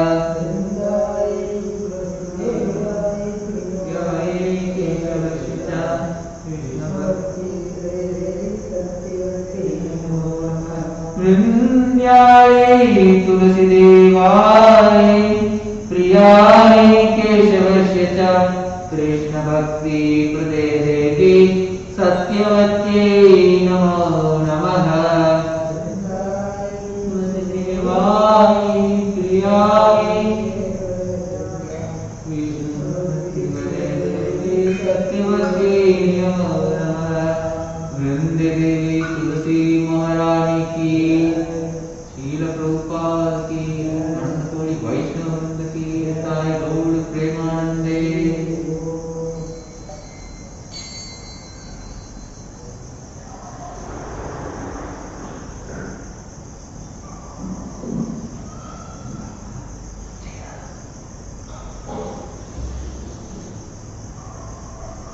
जय राधा माधव जय कुंज विहारी।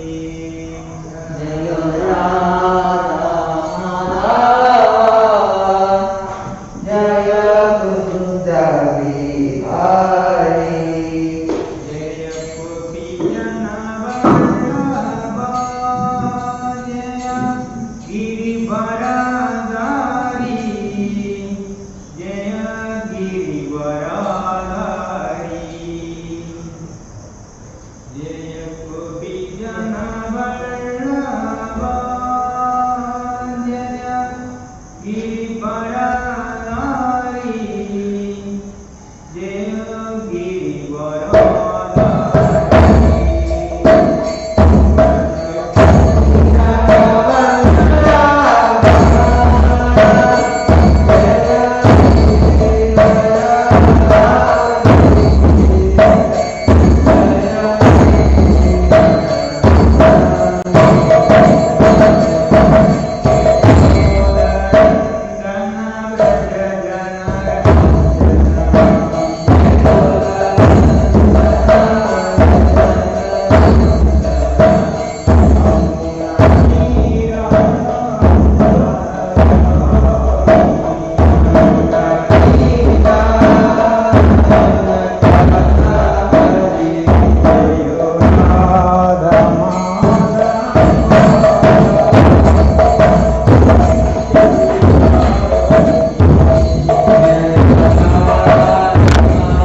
शिव जय जय गौरचंद्र आरती शिव जय जय गौरचंद्र आरती शिव जय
Hare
don't know.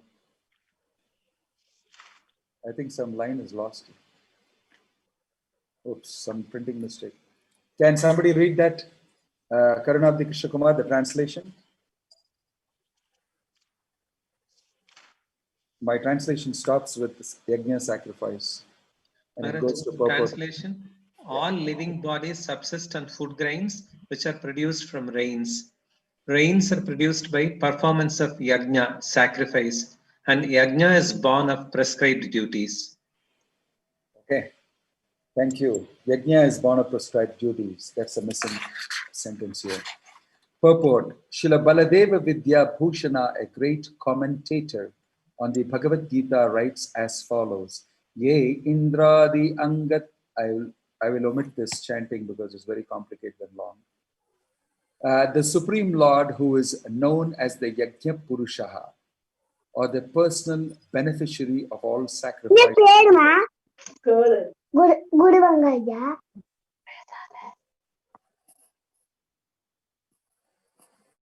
The Supreme Lord, who is known as the Yajna Purusha, or the personal beneficiary of all sacrifices, is the master of all the demigods who serve him, as the different limbs of the body serve the whole. Demigods like Indra, Chandra, and Varuna are appointed officers who manage material affairs, and the Vedas direct sacrifices to satisfy these demigods so that they may be pleased to supply air, light, and water sufficiently to produce food grains. When Lord Krishna is worshipped, the demigods who are different limbs of the Lord are also automatically worshipped. Therefore, there is no separate need to worship the demigods. For this reason, the devotees of the Lord who are in Krishna consciousness offer food to Krishna and then eat, a process which nourishes the body spiritually. By such action, not only are past sinful reactions in the body vanquished, but the body becomes immunized to all contamination of material nature. When there is an epidemic disease, an antiseptic vaccine protects a person from the attack of such an epidemic. Similarly, food offered to Lord Vishnu and then Lord Vishnu, food offered to Lord Vishnu and then taken by us makes us sufficiently resistant to material affection. And one who is accustomed to this practice is called a devotee of the Lord. Therefore, a person in Krishna consciousness who eats only food offered to Krishna can counteract all reactions of past material infections, which are impediments to the progress of self-realization. On the other hand, one who does not do so continues to increase the volume of sinful action, and this prepares the next body to resemble hogs and dogs, to suffer the resultant reaction of all sins. The material world is full of contaminations, and one who is immunized by accepting prasadam of the Lord, food offered to Vishnu, is saved from the attack, whereas one who does not do so becomes subjected to contamination. Food grains or vegetables are factually eatables. The human being eats different kinds of food grains, vegetables, fruits, etc. And the animals eat the refuse of the food grains and vegetables, grass, plants, etc. Human beings who are accustomed to eating meat and flesh must also depend on the production of vegetation in order to feed the animals. Therefore, ultimately, they have to depend on the production of the field and not on the production of big factories. The field production is due to sufficient rain from the sky, and such rains are controlled by demigods like Indra, sun, moon, etc. And they are all servants of the Lord. The Lord can be satisfied by sacrifices. Therefore, one who cannot perform them will find himself in scarcity. That is the law of nature. Yajna, specifically the Sankirtana Yajna, prescribed for this age, must therefore be performed to save us at least from scarcity of food supply. Om Tat Sat. Om Jnanatimirandasya Jnananjana Shalakaya Chakshurunmilitam Yena Tasmai Shri Gurave Namaha. Hare Krishna. We are assembled here by providential arrangement, by arrangement of Krishna. I believe in it, that we are all getting together here and we are able to hear, discuss, and read Bhagavad Gita together. Unless it is ordained, unless it is arranged and facilitated by Krishna himself, these things normally don't happen. In much of the world, it doesn't happen. People are busy doing many other things, especially during this time of a massive calamity all over the world, the pandemic, and people have been taught various different lessons in this time of the pandemic. Not only that, there are many things happening. There are wildfires in California and in the western part of the United States, eating hundreds and thousands and lakhs of acres, burning it away. And at the same time, there is unrest in other places. Minds are disturbed in many places. Mental health is coming down in many places. There is a lot of confusion in the air. And there are many, many questions from many people on what's happening. So, reading and getting these advice from Krishna from the Bhagavad Gita is a very amazing service that Krishna is doing for us through the Bhagavad Gita. Although it was spoken 5,000 years ago, it is so relevant at all points of time. Why? Because it is speaking about the principles of good life. And the principles of life do not change as much as sunrise and sunset don't change. The same sun was rising when Krishna spoke the Bhagavad Gita, and the same sun was setting. And the same thing today is happening. Similar to that is Bhagavad Gita. They are principles about life. And here is a principle being brought out by Krishna. Annat bhavanti bhutani parjanyat anna sambhavaha. The way this world is designed is that all living beings are somehow connected to food grains. You will see there's a chain of line of things happening. But food grains have to be produced. Annat bhavanti bhutani. Bhutani means living entities. Anna means grains. Parjanyat anna sambhavaha. Parjanya means rains. And through rains, grains come out. Which means that it rains and you have planted and it grows. It's a natural arrangement. Krishna is not speaking about canals and agriculture and huge machines and fertilizers. None of these things. All these things are man-made. Without all these things, there is a system already functioning, a God-made system. Annat bhavanti bhutani. It's a law. It's a principle. Annat bhavanti. All living entities will finally need food grains in a chain. And for that you need rains. And how do rains come? Parjanyat anna sambhava. Yajnat bhavati parjanyaha. By performing sacrifice, rains come. And where is the sacrifice given? Yajna karma samudbhava. This is a particular type of karma. And it is given in the Vedic literatures. That is given in the next shloka. So there is a cycle. There is a wonderful, nice system set up. That Krishna is, food will be on your table if you do this. What is that? If you facilitate the rains. How is that? By doing yajna. Where is that given? In the Vedic literature. prescription is given for you. If you do this, all these things will happen. All you need to do as a human being is to perform yajna.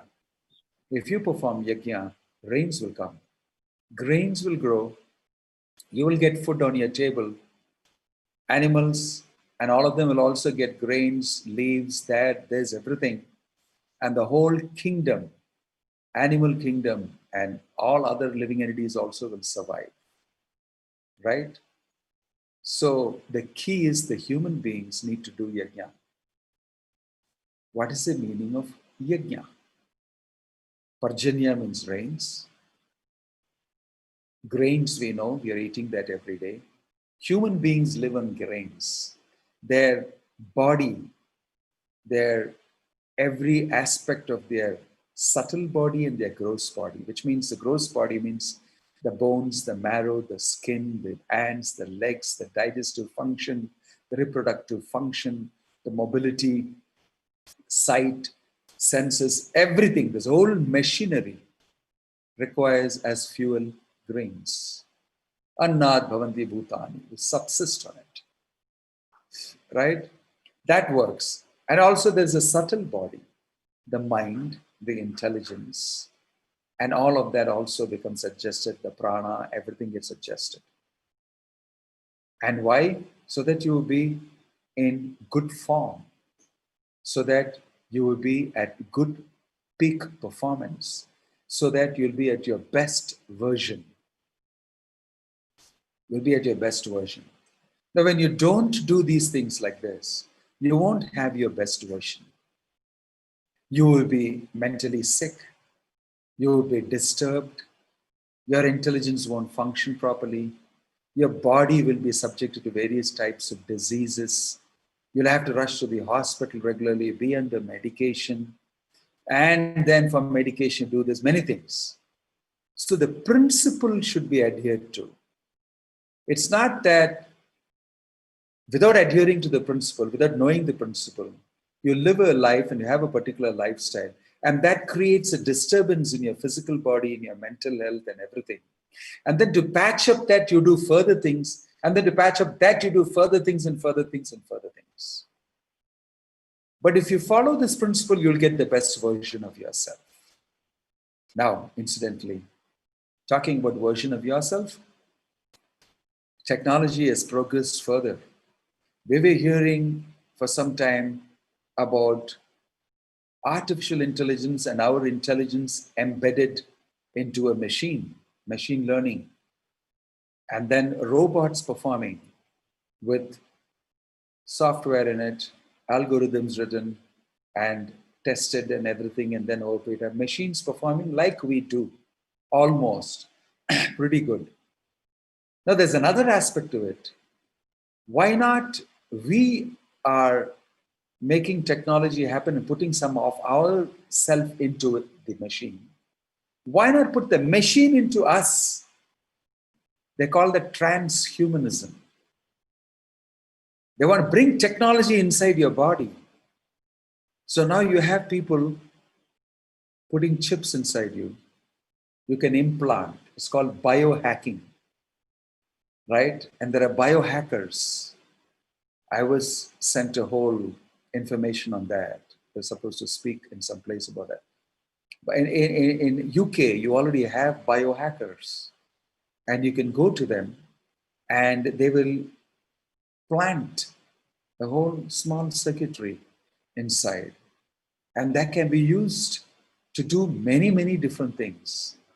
It will spot from inside you when you're getting cancer or not, or when you're getting disease, or whether your pancreas is malfunctioning, or your liver is malfunctioning, or this is malfunctioning, or when that is happening, or your diabetic sugar is this or that. It will immediately tell you. All you need to do is to point this at a software in your phone, and it'll give you the reading immediately, say how your body is doing and which doctor you need to see now.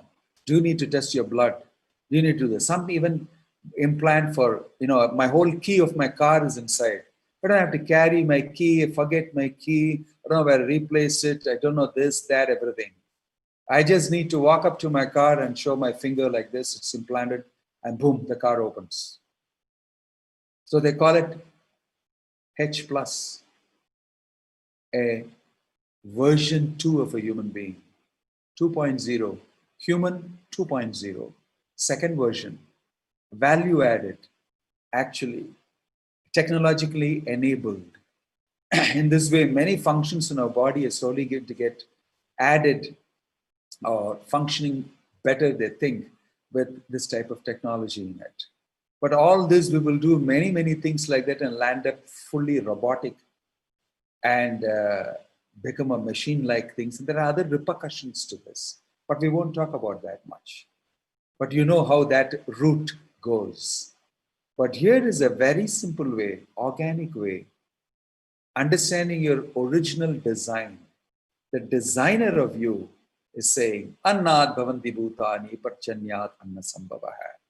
Yajnat bhavati parjanyo yajna karma samudbhava. All you need to do is to recognize your designer.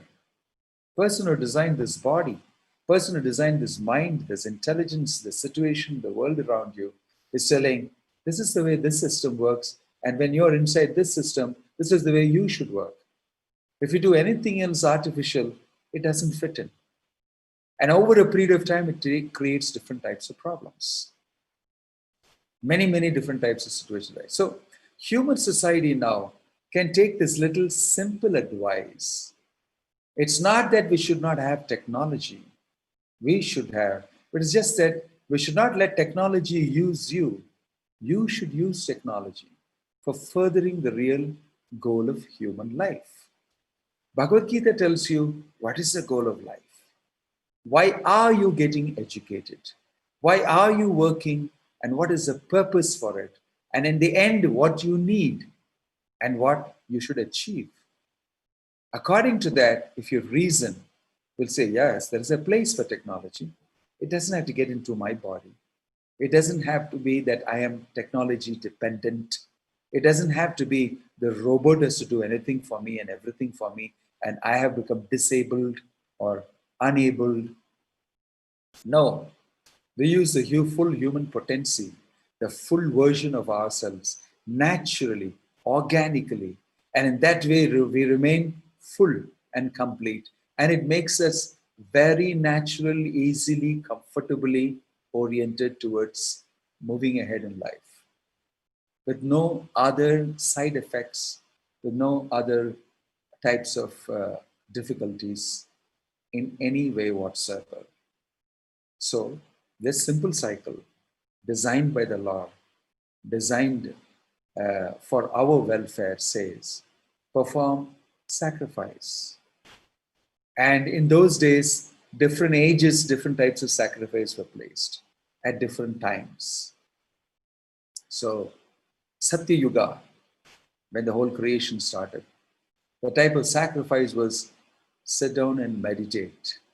People had long spans of life.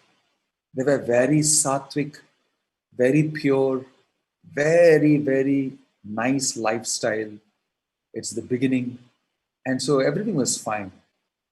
So dhyana, kriteya dhyayato Vishnu. They meditated on the Lord. That was the type of sacrifice. Tretayam yagato makai. The next age was Treta Yuga. In Treta Yuga, they performed these huge sacrifices. They laid these big, fantastic sacrificial places.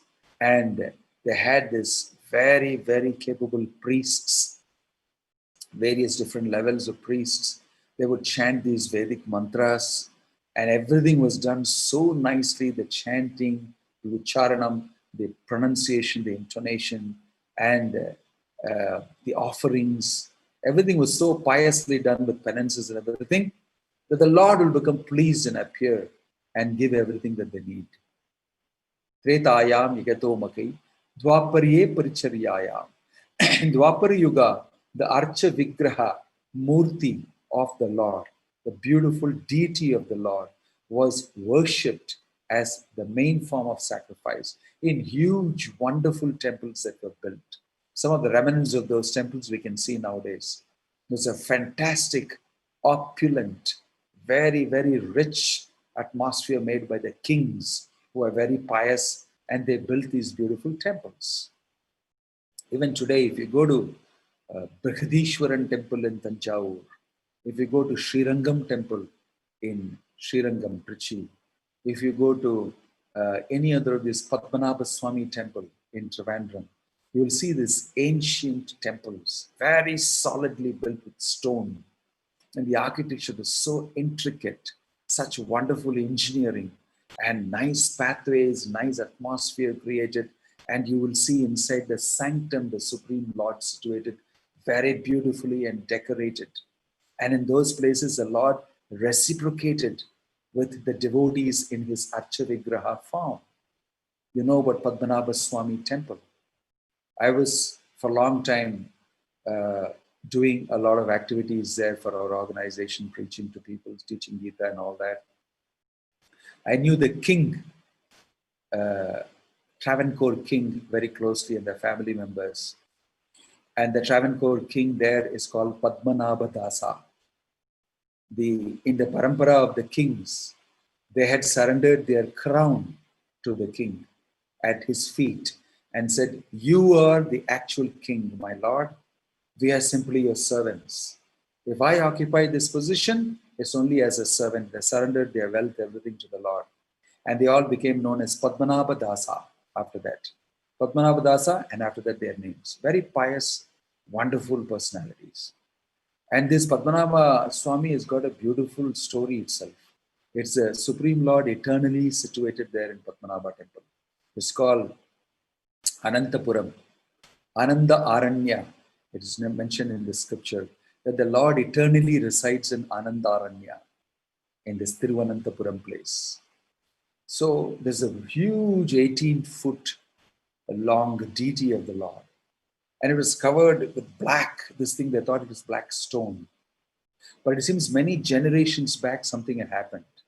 The Muslims had attacked and everything, and they had sort of protected the Lord. This particular king whom I knew, for a long time, very pious king, would come every day to the temple and all that, and do his services. And one fine day, he had a problem with his instep in his feet as he was growing older. And there was some wound there which is never healing.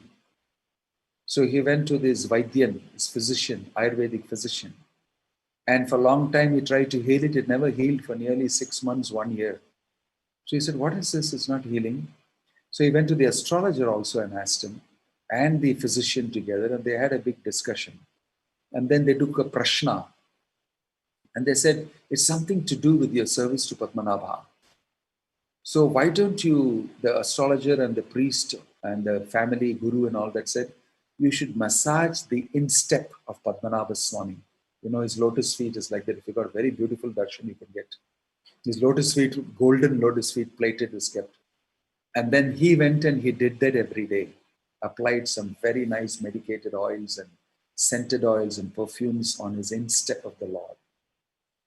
And then afterwards he told the pujaris also to do it, and they were doing. So sometime as they were doing, one fine day, a portion of that instep just came out like a block from the top. And inside they saw gold shining. They reported it to the king immediately. When they reported it to the king immediately, he immediately came and saw and said, "Inside is gold. Maybe this whole deity is gold. It's been covered." He said, "Rip out all these outside covering." So they took out the outside covering in layers. It was, 1 inch thick in some places and more than that. Took it out. It was a mixture of some special substance which was covered. And then lo and behold, underneath was a golden, beautiful deity, plated with gold in many places. Eyes, ears, and nice kundalam coming down, earrings, and very beautiful looking. And the news spread like nothing. From all over the world, people flew down to take darshan of Padmanabha. It was in full gold plated. I remember I was there at that time, and a rash to take, and they lit a lamp and it was shining. The whole temple was filled and the Lord was looking so beautiful, covered, with kavacham in gold and, wristband in gold and all sorts of jewels, fingers full of rings and so much of gold on him. It was amazing. The Lord reciprocated with the king, saying that you can remove this covering now, not required anymore. Then they checked the history of the temple, and they went back to several kings during the Mughal time somewhere. They feared an attack or something, and they had added the whole covering so that it looks like an ordinary statue, so that nobody will take it up. But it's fully opulent. After that, you know the story, some other things also happened. And people, as is true in Kali Yuga, went off. In this way, the deity of the Lord reciprocated with the king. And the king was very seriously worshipping. What to speak of? This is recent times. In those times, the kings were very pious. And they built these huge, fantastic temples. And they had these pujas done for the welfare of the people. And the Lord was the center. That was a type of sacrifice. Krite yadhyayato vishnum, tretayam yagato makhe, dvaparye paricharyayam, dvapar yuga, this type of deity worship. Kalau tad hari kirtanat. In Kali Yuga, you do Harinama Sankirtana. This is mentioned throughout in the Shastra, in the Srimad Bhagavatam, you'll read that. Everywhere is recommended to chant the name of Krishna. That is the sacrifice. Yajnahi Sankirtana Prayer Yajantihi Sumedashaha. Prayen Alpayusha Sabhya Kalavasmin Yuge Jana. The Kali Yuga has got a lot of bad qualities. And it's mentioned in Bhagavatam also that Krishnavarnam Tusa Krishnam Sango Pangastra Parshadam Yajnayi Sankirtana Praye Yajantihi Sumedashaha. That in Kali Yuga, Supreme Lord Krishna will incarnate as Chaitanya Mahaprabhu. And he will start the process of Harinama Sankirtana as the Yuga Dharma, as the method of sacrifice for the age. If you all jointly get together, clap your hands and chant the name of Krishna.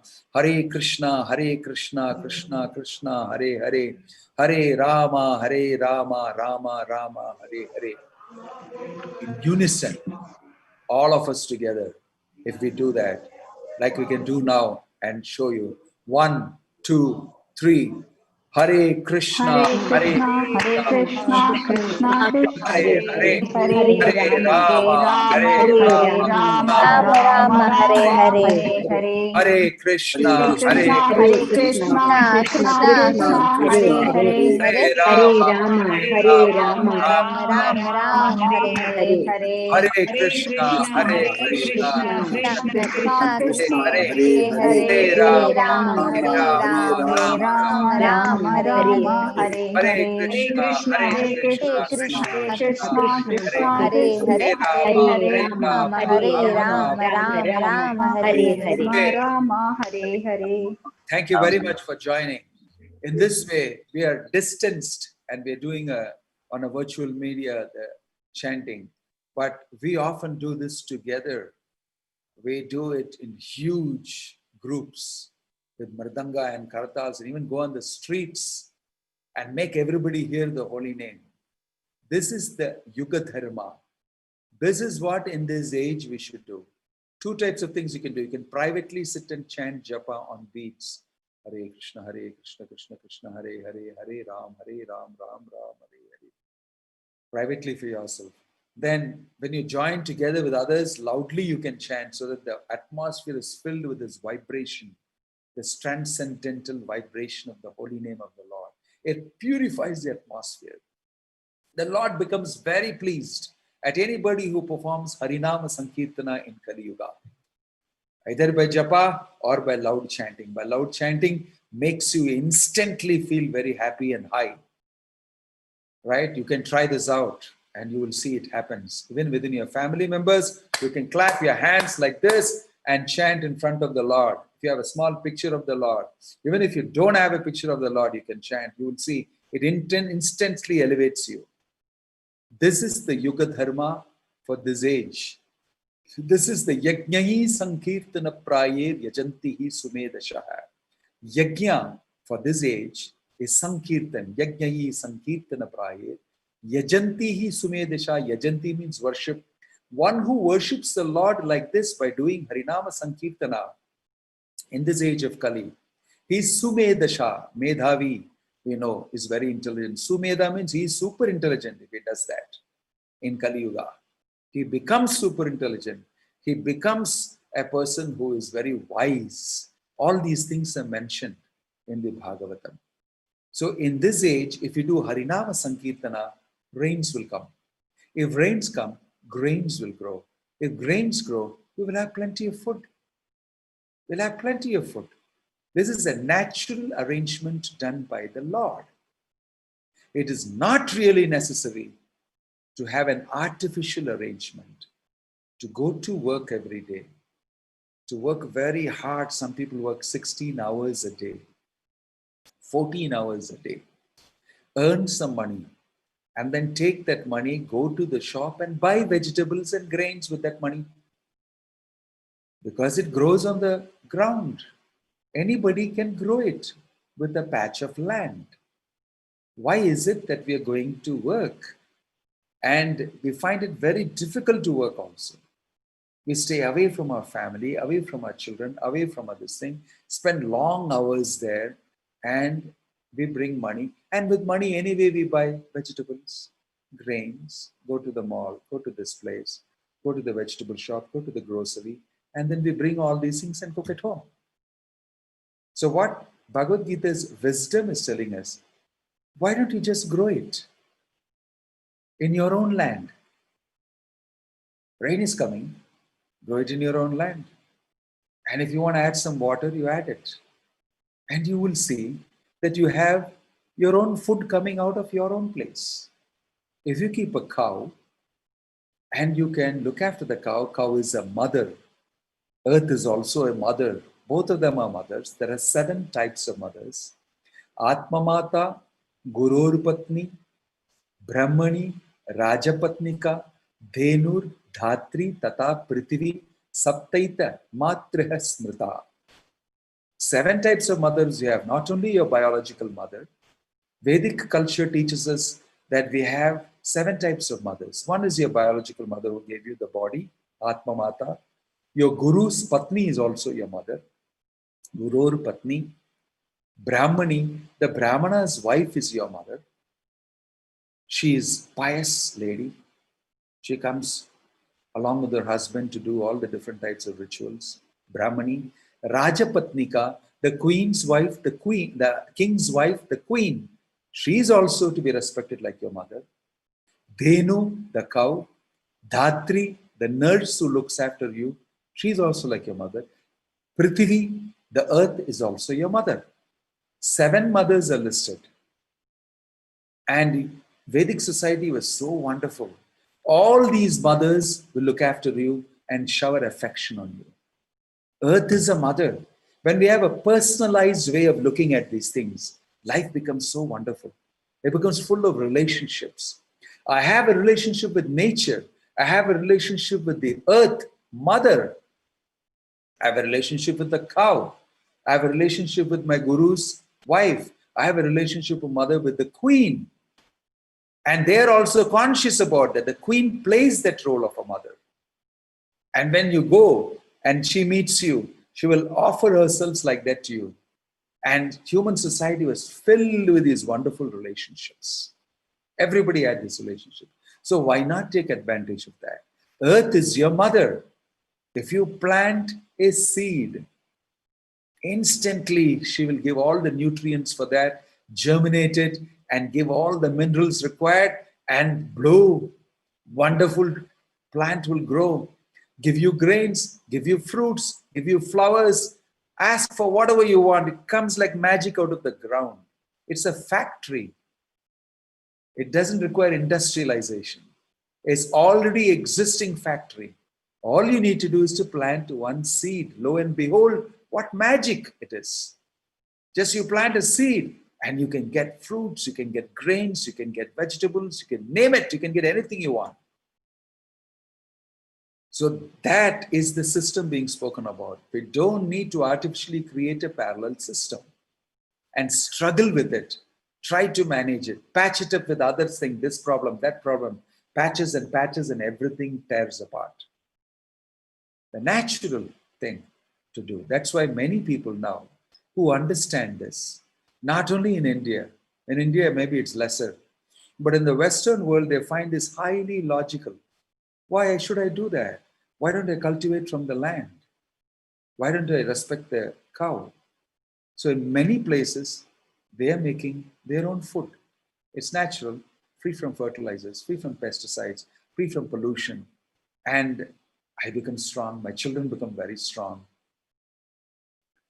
All these things are being very, very deeply thought about.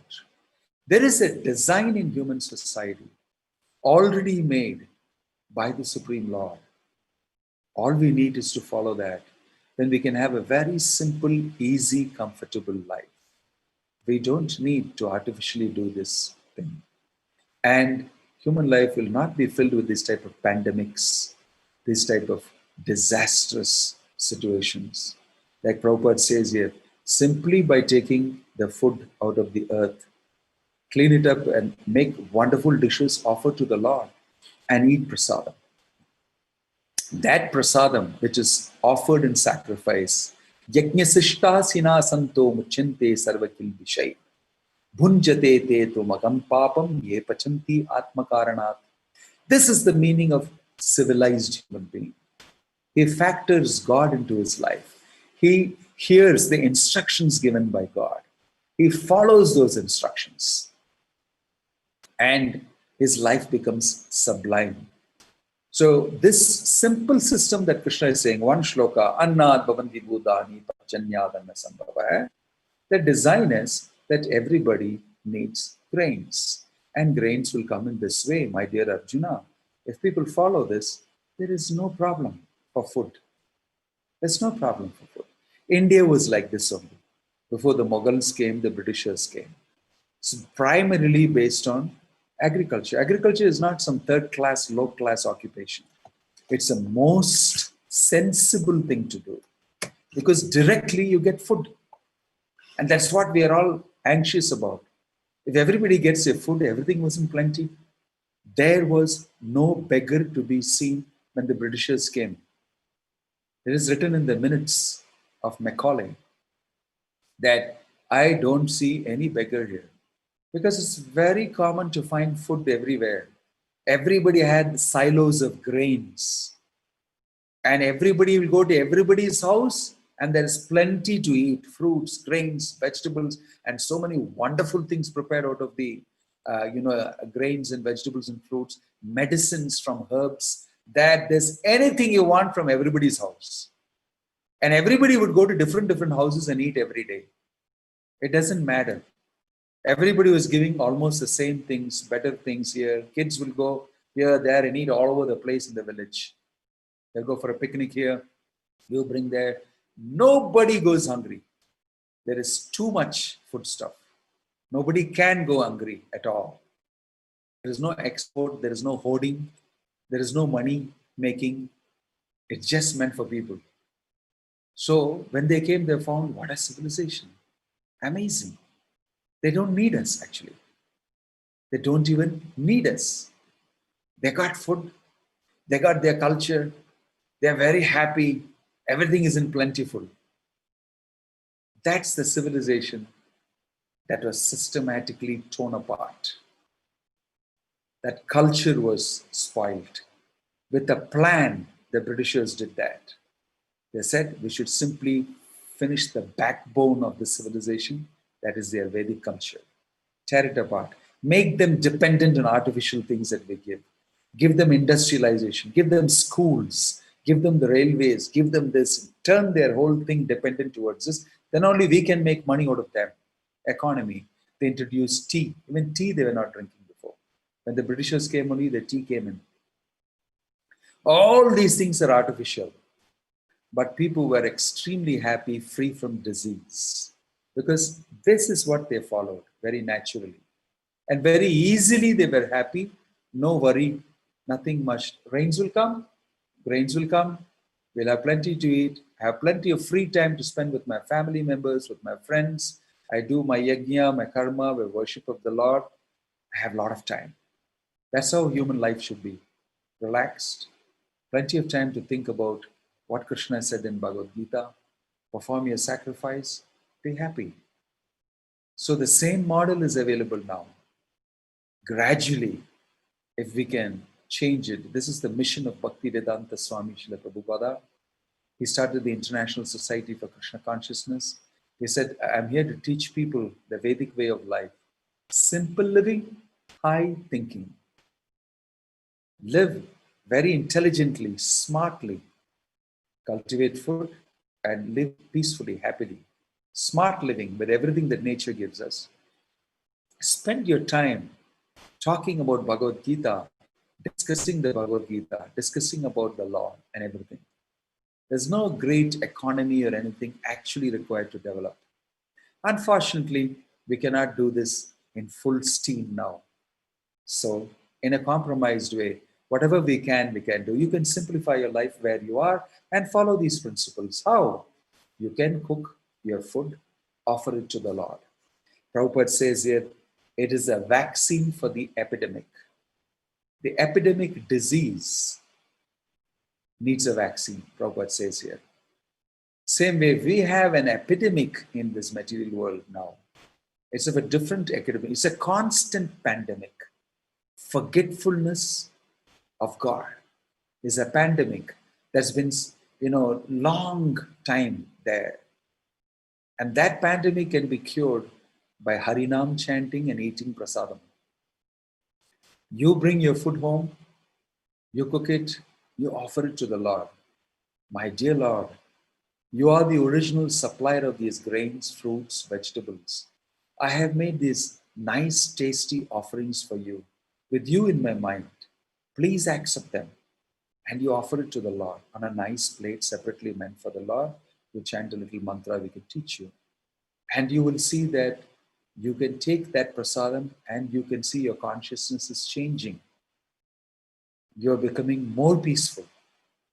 You are actually having a much, much better climate inside. This is proof. Many of our devotees who do that all over the world immediately change in their consciousness. Prasadam is very powerful. Like is mentioned here, the vaccine for the epidemic. We are all under this pandemic, a constant pandemic of forgetfulness of the Lord, a materialistic idea about life, gratification, and so many things we have complicated life with. The disease is very deep. But if we eat prasadam and chant Hare Krishna, these are two fantastic medicines, vaccines. If you chant Krishna's name loudly in a group or alone, japa, you eat prasadam, you will see how your life changes within a span of a few months. The vaccine is very powerful. The chanting of the holy name vaccine is super powerful. It will cleanse you of that disease and you will witness it happening. You will experience it happening. You can see the change coming in you. So this cycle, don't think it is not relevant. It is very relevant even today. The same Krishna has come 500 years back as Chaitanya Mahaprabhu and told us, you do this. This is the best yajna, easiest yajna, specially designed for you Kali Yuga people. If you do this with faith, you will see there will be no shortage of food grains for you. You will be in a good consciousness and you will be happy, right? So this cycle, Annad bhavanti bhutani parjanyad anna sambhavaha, yajnad bhavati parjanyo yajnakarma samudbhavaha, is not something impractical. Every verse in this Bhagavad Gita like this, we can implement it in today's life. Gita wisdom is doable. Gita wisdom is achievable. Gita wisdom is actually going to benefit you in a big way because these are principles of life. They are not simply whimsical solutions that are coming from materialistic people and will last for some time and disappear. This Gita wisdom is spoken 5,000 years back on the battlefield of Kurukshetra. And there Krishna said, I spoke this millions of years ago. Vivasvan manave praha manurikshva kave apravit evam parampara praptam imam rajarshayo vituhu. I have spoken this to sun god, to Vivasvan. From there, Manu, Ikshvaku, down in Ramachandra's line, it has come down. And now again I'm speaking to you, to Arjuna, right? And the same thing was spoken by Bhaktivedanta Swami Prabhupada. I am speaking the same thing to you. In principle, the same thing, no change. It works even today. And hundreds and thousands and millions of devotees are practicing it, eating prasadam at home, chanting Krishna's name, and being simple and happy. So we invite you to follow this Gita wisdom principle in the now and benefit from it. Hare Krishna, Om Tat Sat, Srila Prabhupada ki jai, Bhagavad Gita ki jai. Thank you very much for hearing with patience. I'd be very happy if you have any questions that I could answer to you. Shri Bhaktivedanta Prabhupada from Ramanathan Purushottaman, Guru Maharaj Ji. Okay, it's not a question, it's a comment. Okay, fine. Anybody has any particular question?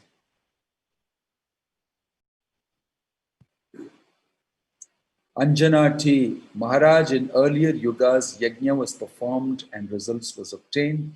Today, all over ISKCON, devotees daily perform Sankirtan yajna. Still, why there is drought, flood, and scarcity? I don't think they are suffering from flood and scarcity because they are performing the yajna. They are getting plenty. They eat prasadam and they are very happy. So whoever wants to join can join. Krishna makes the arrangement.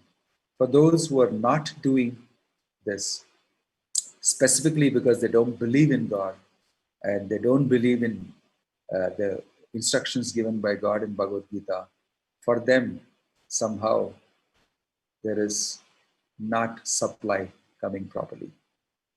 But for devotees of the Lord, mostly everywhere, they don't find any scarcity. Krishna looks after them, provides for them. So if you also do it in your own house, with your own members, you will also be able to experience that. I am a sadhu, I joined the movement, I've been for 30 years here. I didn't go and take any job, nothing. When I came first year to South India, many places, I didn't have a place to stay also. I just stayed in some places here and there in somebody's houses, started doing Bhagavad Gita classes. Then I did lessons for students in schools. And then somehow or the other, I never bothered about anything. And people were calling me, giving me prasadam. They were giving me food stuff.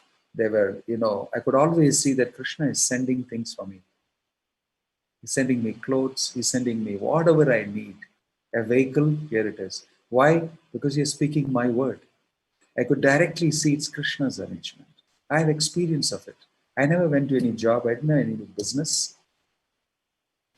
And I'm happy speaking Bhagavad Gita daily to everybody, so many people, and working in a community to speak Bhagavad Gita to others and follow the Gita way of life.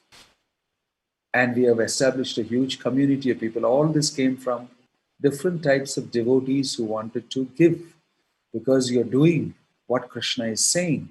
And it is very, very valuable to human society. I want to support you. And so we utilize, and we bought land, we got building coming up. Now we have a huge project coming up. And many, many devotees are coming forward and doing many different types of services. I will give you something for building up this place. I give you the marble. I give you, the cement required for this. I will give you all the steel required for this. I want to give you all the furniture required for this. I want to help you with the landscape. I want to lay the road, like the different people are coming and giving. I didn't ask. I just keep talking Krishna's instructions. I chant Hare Krishna. I engage in Kirtan. And I just pray to the Lord, it's your place. If you give us an opportunity to do this service for you and build a place, then many more people will come here and learn the science. And we will be happy, and we would love to do this. So Krishna is sending many people. That's it. That's it. That's what we are doing. I did not specifically, I'm not asking that you should also do that. I'm just giving you proof from my own experience. So although there is pandemic, everything everywhere, we are looked after by Krishna. Right? So this is the way people lived. It's not only me now. This is the way people lived in India. You go to the villages even now and see some places, they live like this only. They depend on the rains. They look at the clouds. They pray to the Lord and they wait. They do some little puja here and there. They wait, dependent on the Lord only. Dependent on the Lord only. But if they're into sinful activities, if they're slowly degrading, then things become different. then things become different. Then the demigods don't supply. If you don't do the proper yajna and sacrifice, they also don't like it. So there's a cycle which we need to follow in civilized human society, and things will happen. Okay? Right. Any other question or comment? Sharada Sairam has raised her hand. Is it because she wants to? Hare Krishna Maharaj, Yes. thank you so much for that illustrious lecture. It was wonderful to listen and hear from you always. So the philosophy of Gita is wonderful, and you know it's we agree with every single word that it says. But oftentimes when we are in that situation where our plans are frustrated, and we know that okay, you know, it's Krishna's will, it's so difficult to sort of fall back on that philosophy and really I don't know, live it. So what are some of the practical tips that can help someone live the philosophy rather than just, you know, just read through and browse that theory? Yes. Raj. Yes, thank you very much for that very practical question, Sharada. The point is that nothing changes immediately. We are sold out. We have invested our faith and everything in a particular system, in a particular economy, in a particular lifestyle, in a particular way of living. And we are addicted to it also. Not only attached, but we are addicted to that way of living. And that way of living is also creating a lot of problems. There are repercussions, and serious repercussions at that.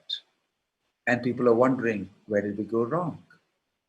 The problem is, on one side, you have this Gita's instructions, and one side, you live a particular type of life which you're, used to.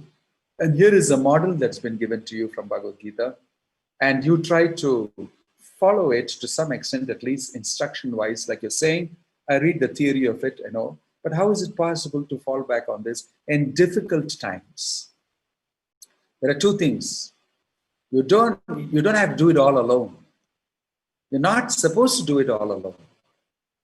That's why Krishna is saying in Bhagavad Gita, Tat vidhi pranipatena pariprashyena sevaya upadekshanti te jnanam jnaninas tattva darshinaha. He says you approach a guru, a bona fide person who is coming in this line, in this parampara, and his guidance is necessary. You may read the Bhagavad Gita, but you need to see a living, moving, walking practitioner of the Bhagavad Gita. Like I was telling you, this is how I took it up. I gave up a job, I gave up this thing, everything. Of course, that was a very bold thing to do, and I was very much wanting to do in a great missionary zeal and spirit. And that need not be the thing for everybody. Not required. But where you are also, you can practice this philosophy.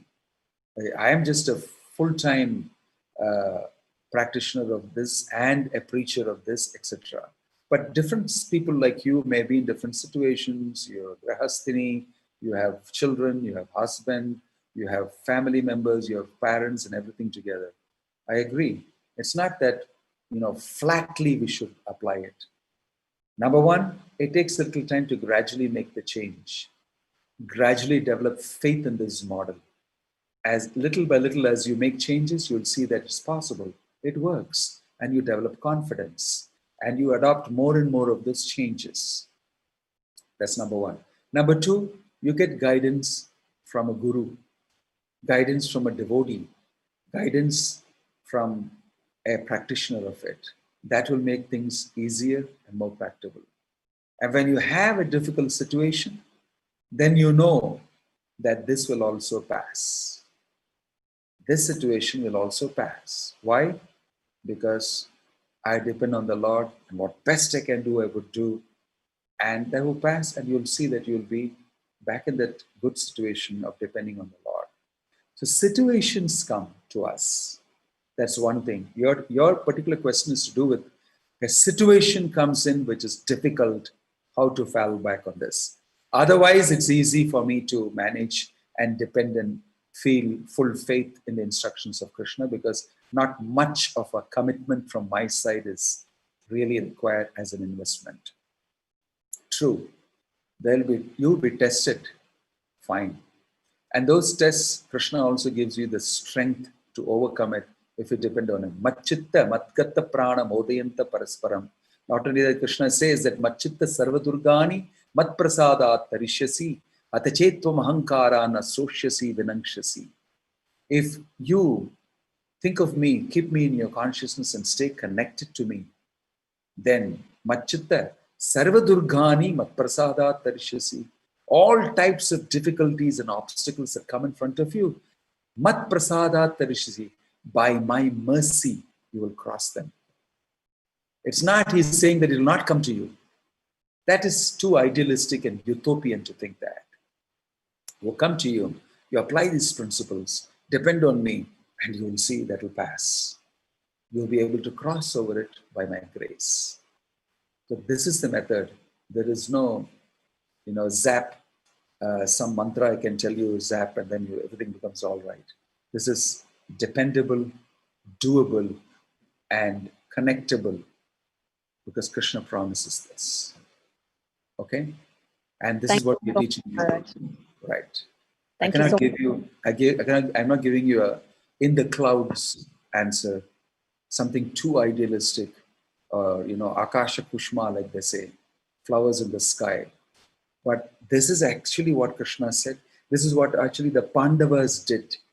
They went to the forest, they depended on Krishna. They were tortured, they depended on Krishna. Bhima was thrown in the lake, he depended on Krishna.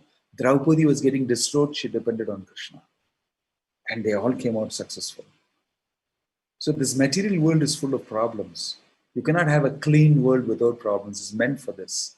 But we can make it very nice if we learn to follow these instructions and depend on Krishna. I hope that helps you. It really did, Maharaj. Thank you so much. Right. Anupriya has got a question. One who get a serious trouble in digestive system, large intestine, and not in proper function. In Bhagavad Gita also, Krishna mentioned food digestion also carried out by the Lord. Why it's so, Maharaj? It's due to their karma. Well, this problem could be rectifying by chanting due to their health issue. Maharaj, the person who followed paleo diet, I don't know what that is, in lack of food intake, person lives through by doing yoga alone per day, 4 hours in yoga process, etc., etc. I mean, there's a lot of things Anupriya is asking here, but I think I understand. Basically, yeah. Don't think that zim, boom, ba, immediately as soon as you say, okay, Krishna, I'm depending on you. I'm chanting Hare Krishna. Now, don't give me any digestive problem. Don't give me that backache which used to come. I'm believing in you, okay? I should get rid of that. That's not the way it functions. You will definitely go through your karma. But the amazing thing is, because you are following the Krishna's instructions and depending on Krishna, chanting his holy names, through that difficulty, you will actually see that if it is supposed to be a difficulty wherein you're supposed to fracture 2 of your arms and maybe lose your hearing, if that is what is ordained for you as per your karma, you will maybe lose a small portion of your finger alone, a small chip. Token karma you'll get, maybe some mental agitation, this, everything. Because you're a devotee, Krishna won't wipe out the whole thing immediately, but he lessens it depending on your level of your dependence on Krishna. And we never know about it. We will maybe say, my gosh, my finger got chipped off. I'm chanting Hare Krishna, I depend on Krishna, chipped off. But you do not know actually, your head should have gone. You should have lost your life, but only these things happen to you. That is the way devotees understand. So when you have a little digestive problem, fine, go to the doctor. Go to the doctor. That's what you should do. Immediately attend to it and show to the doctor, take the medicine, you will get cured. That's it. It's not that it's, Krishna sanctions it doesn't mean that without going to the doctor you should get cured. No, you follow the process. What needs to be done for your health, you do. Go to the doctor, follow the diet, follow this, everything, and depend on Krishna. And it is he only who is present in that medicine. He only is facilitating the cure for you. And it happens to you. So it just merges nicely into it. Live a normal life.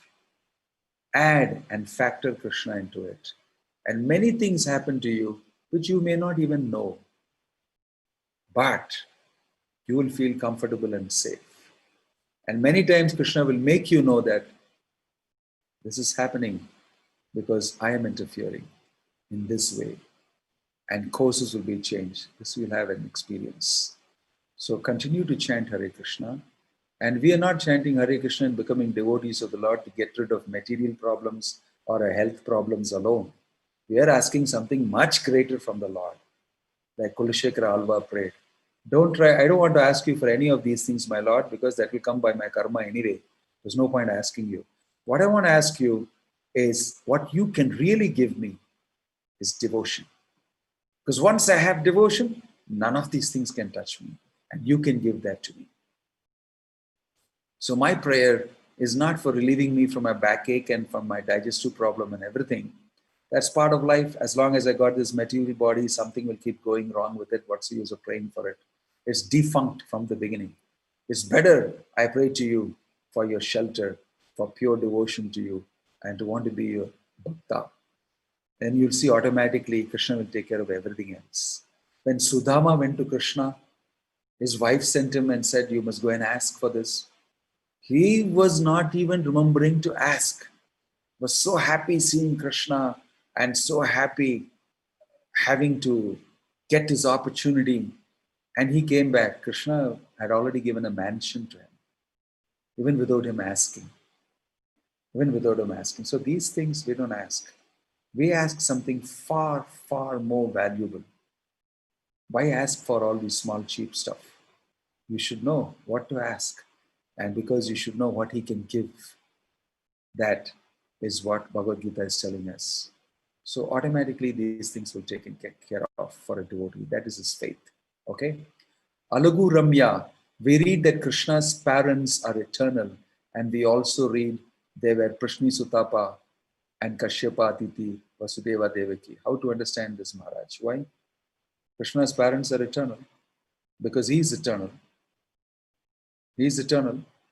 He has eternally parents in Goloka Vrindavana, Yashoda, Nanda Maharaj. He has Devaki and Vasudev in Mathura.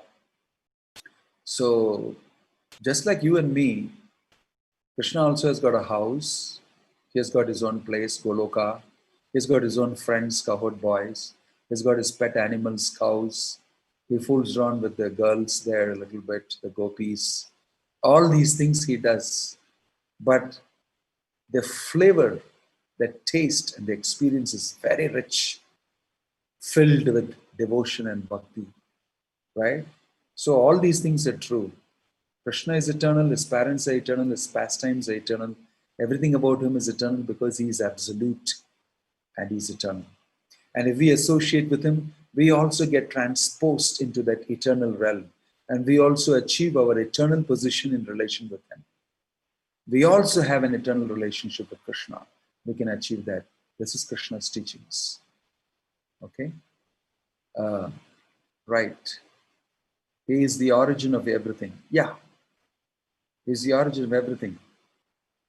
Prishni and Sutapa and Kashyapa and Aditi, Vasudeva, how to understand this? Hare Krishna, Maharaj. Yeah. Maharaj, my question is like we say that he is the origin of every living entities. At the same time, we say that he has eternally his parents and friends and all those Nitya Shakas. I couldn't correlate between these two. Well, he is the origin of everything and everybody, no doubt. That is his position as the root cause, the Janmadhyasya Yataha, everything coming from him. He's the source, he's the absolute. This does not mean that he cannot manifest from himself other great, personalities with whom he can enjoy a relationship. So it's mentioned Eko Bahushyam. He is one only, but he becomes many in order to enjoy. So from him first comes Radharani, Balarama. From Balarama comes the Purushavataras, all the Vishnus. They create the material universes. And then in the Narayana planets in the sky, he is assuming various Narayana forms in Vaikuntha. And there are eternal residents in Vaikuntha in the spiritual world. And with all of them, he has relationships and everything. He expands into many. And all these eternal positions are his expansions eternally. And they're always existent like he. Only in the material world, it comes and goes. It's temporary. It's created, annihilated, and living entities go there temporarily and get temporary bodies, and they are back again and forth again, back, forth again, like that. And that's why liberation means going from here and joining the eternal kingdom of the Lord. So it doesn't mean that because he's the source of everything, he cannot be the source of all these personalities who are permanently existing in Vaikuntha. They give him pleasure. He gives them pleasure. They're under service to him. They're under service to him. And this way, there's a very beautiful atmosphere that is permanent. Okay? Any other question or comment? Thank you.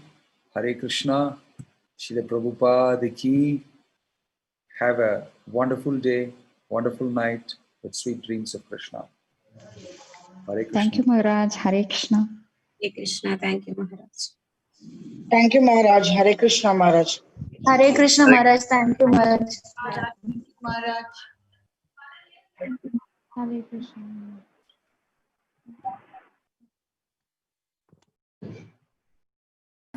Thank you, Maharaj. Thank you, Maharaj. Hare Krishna. Thank you, Maharaj. Hare Krishna.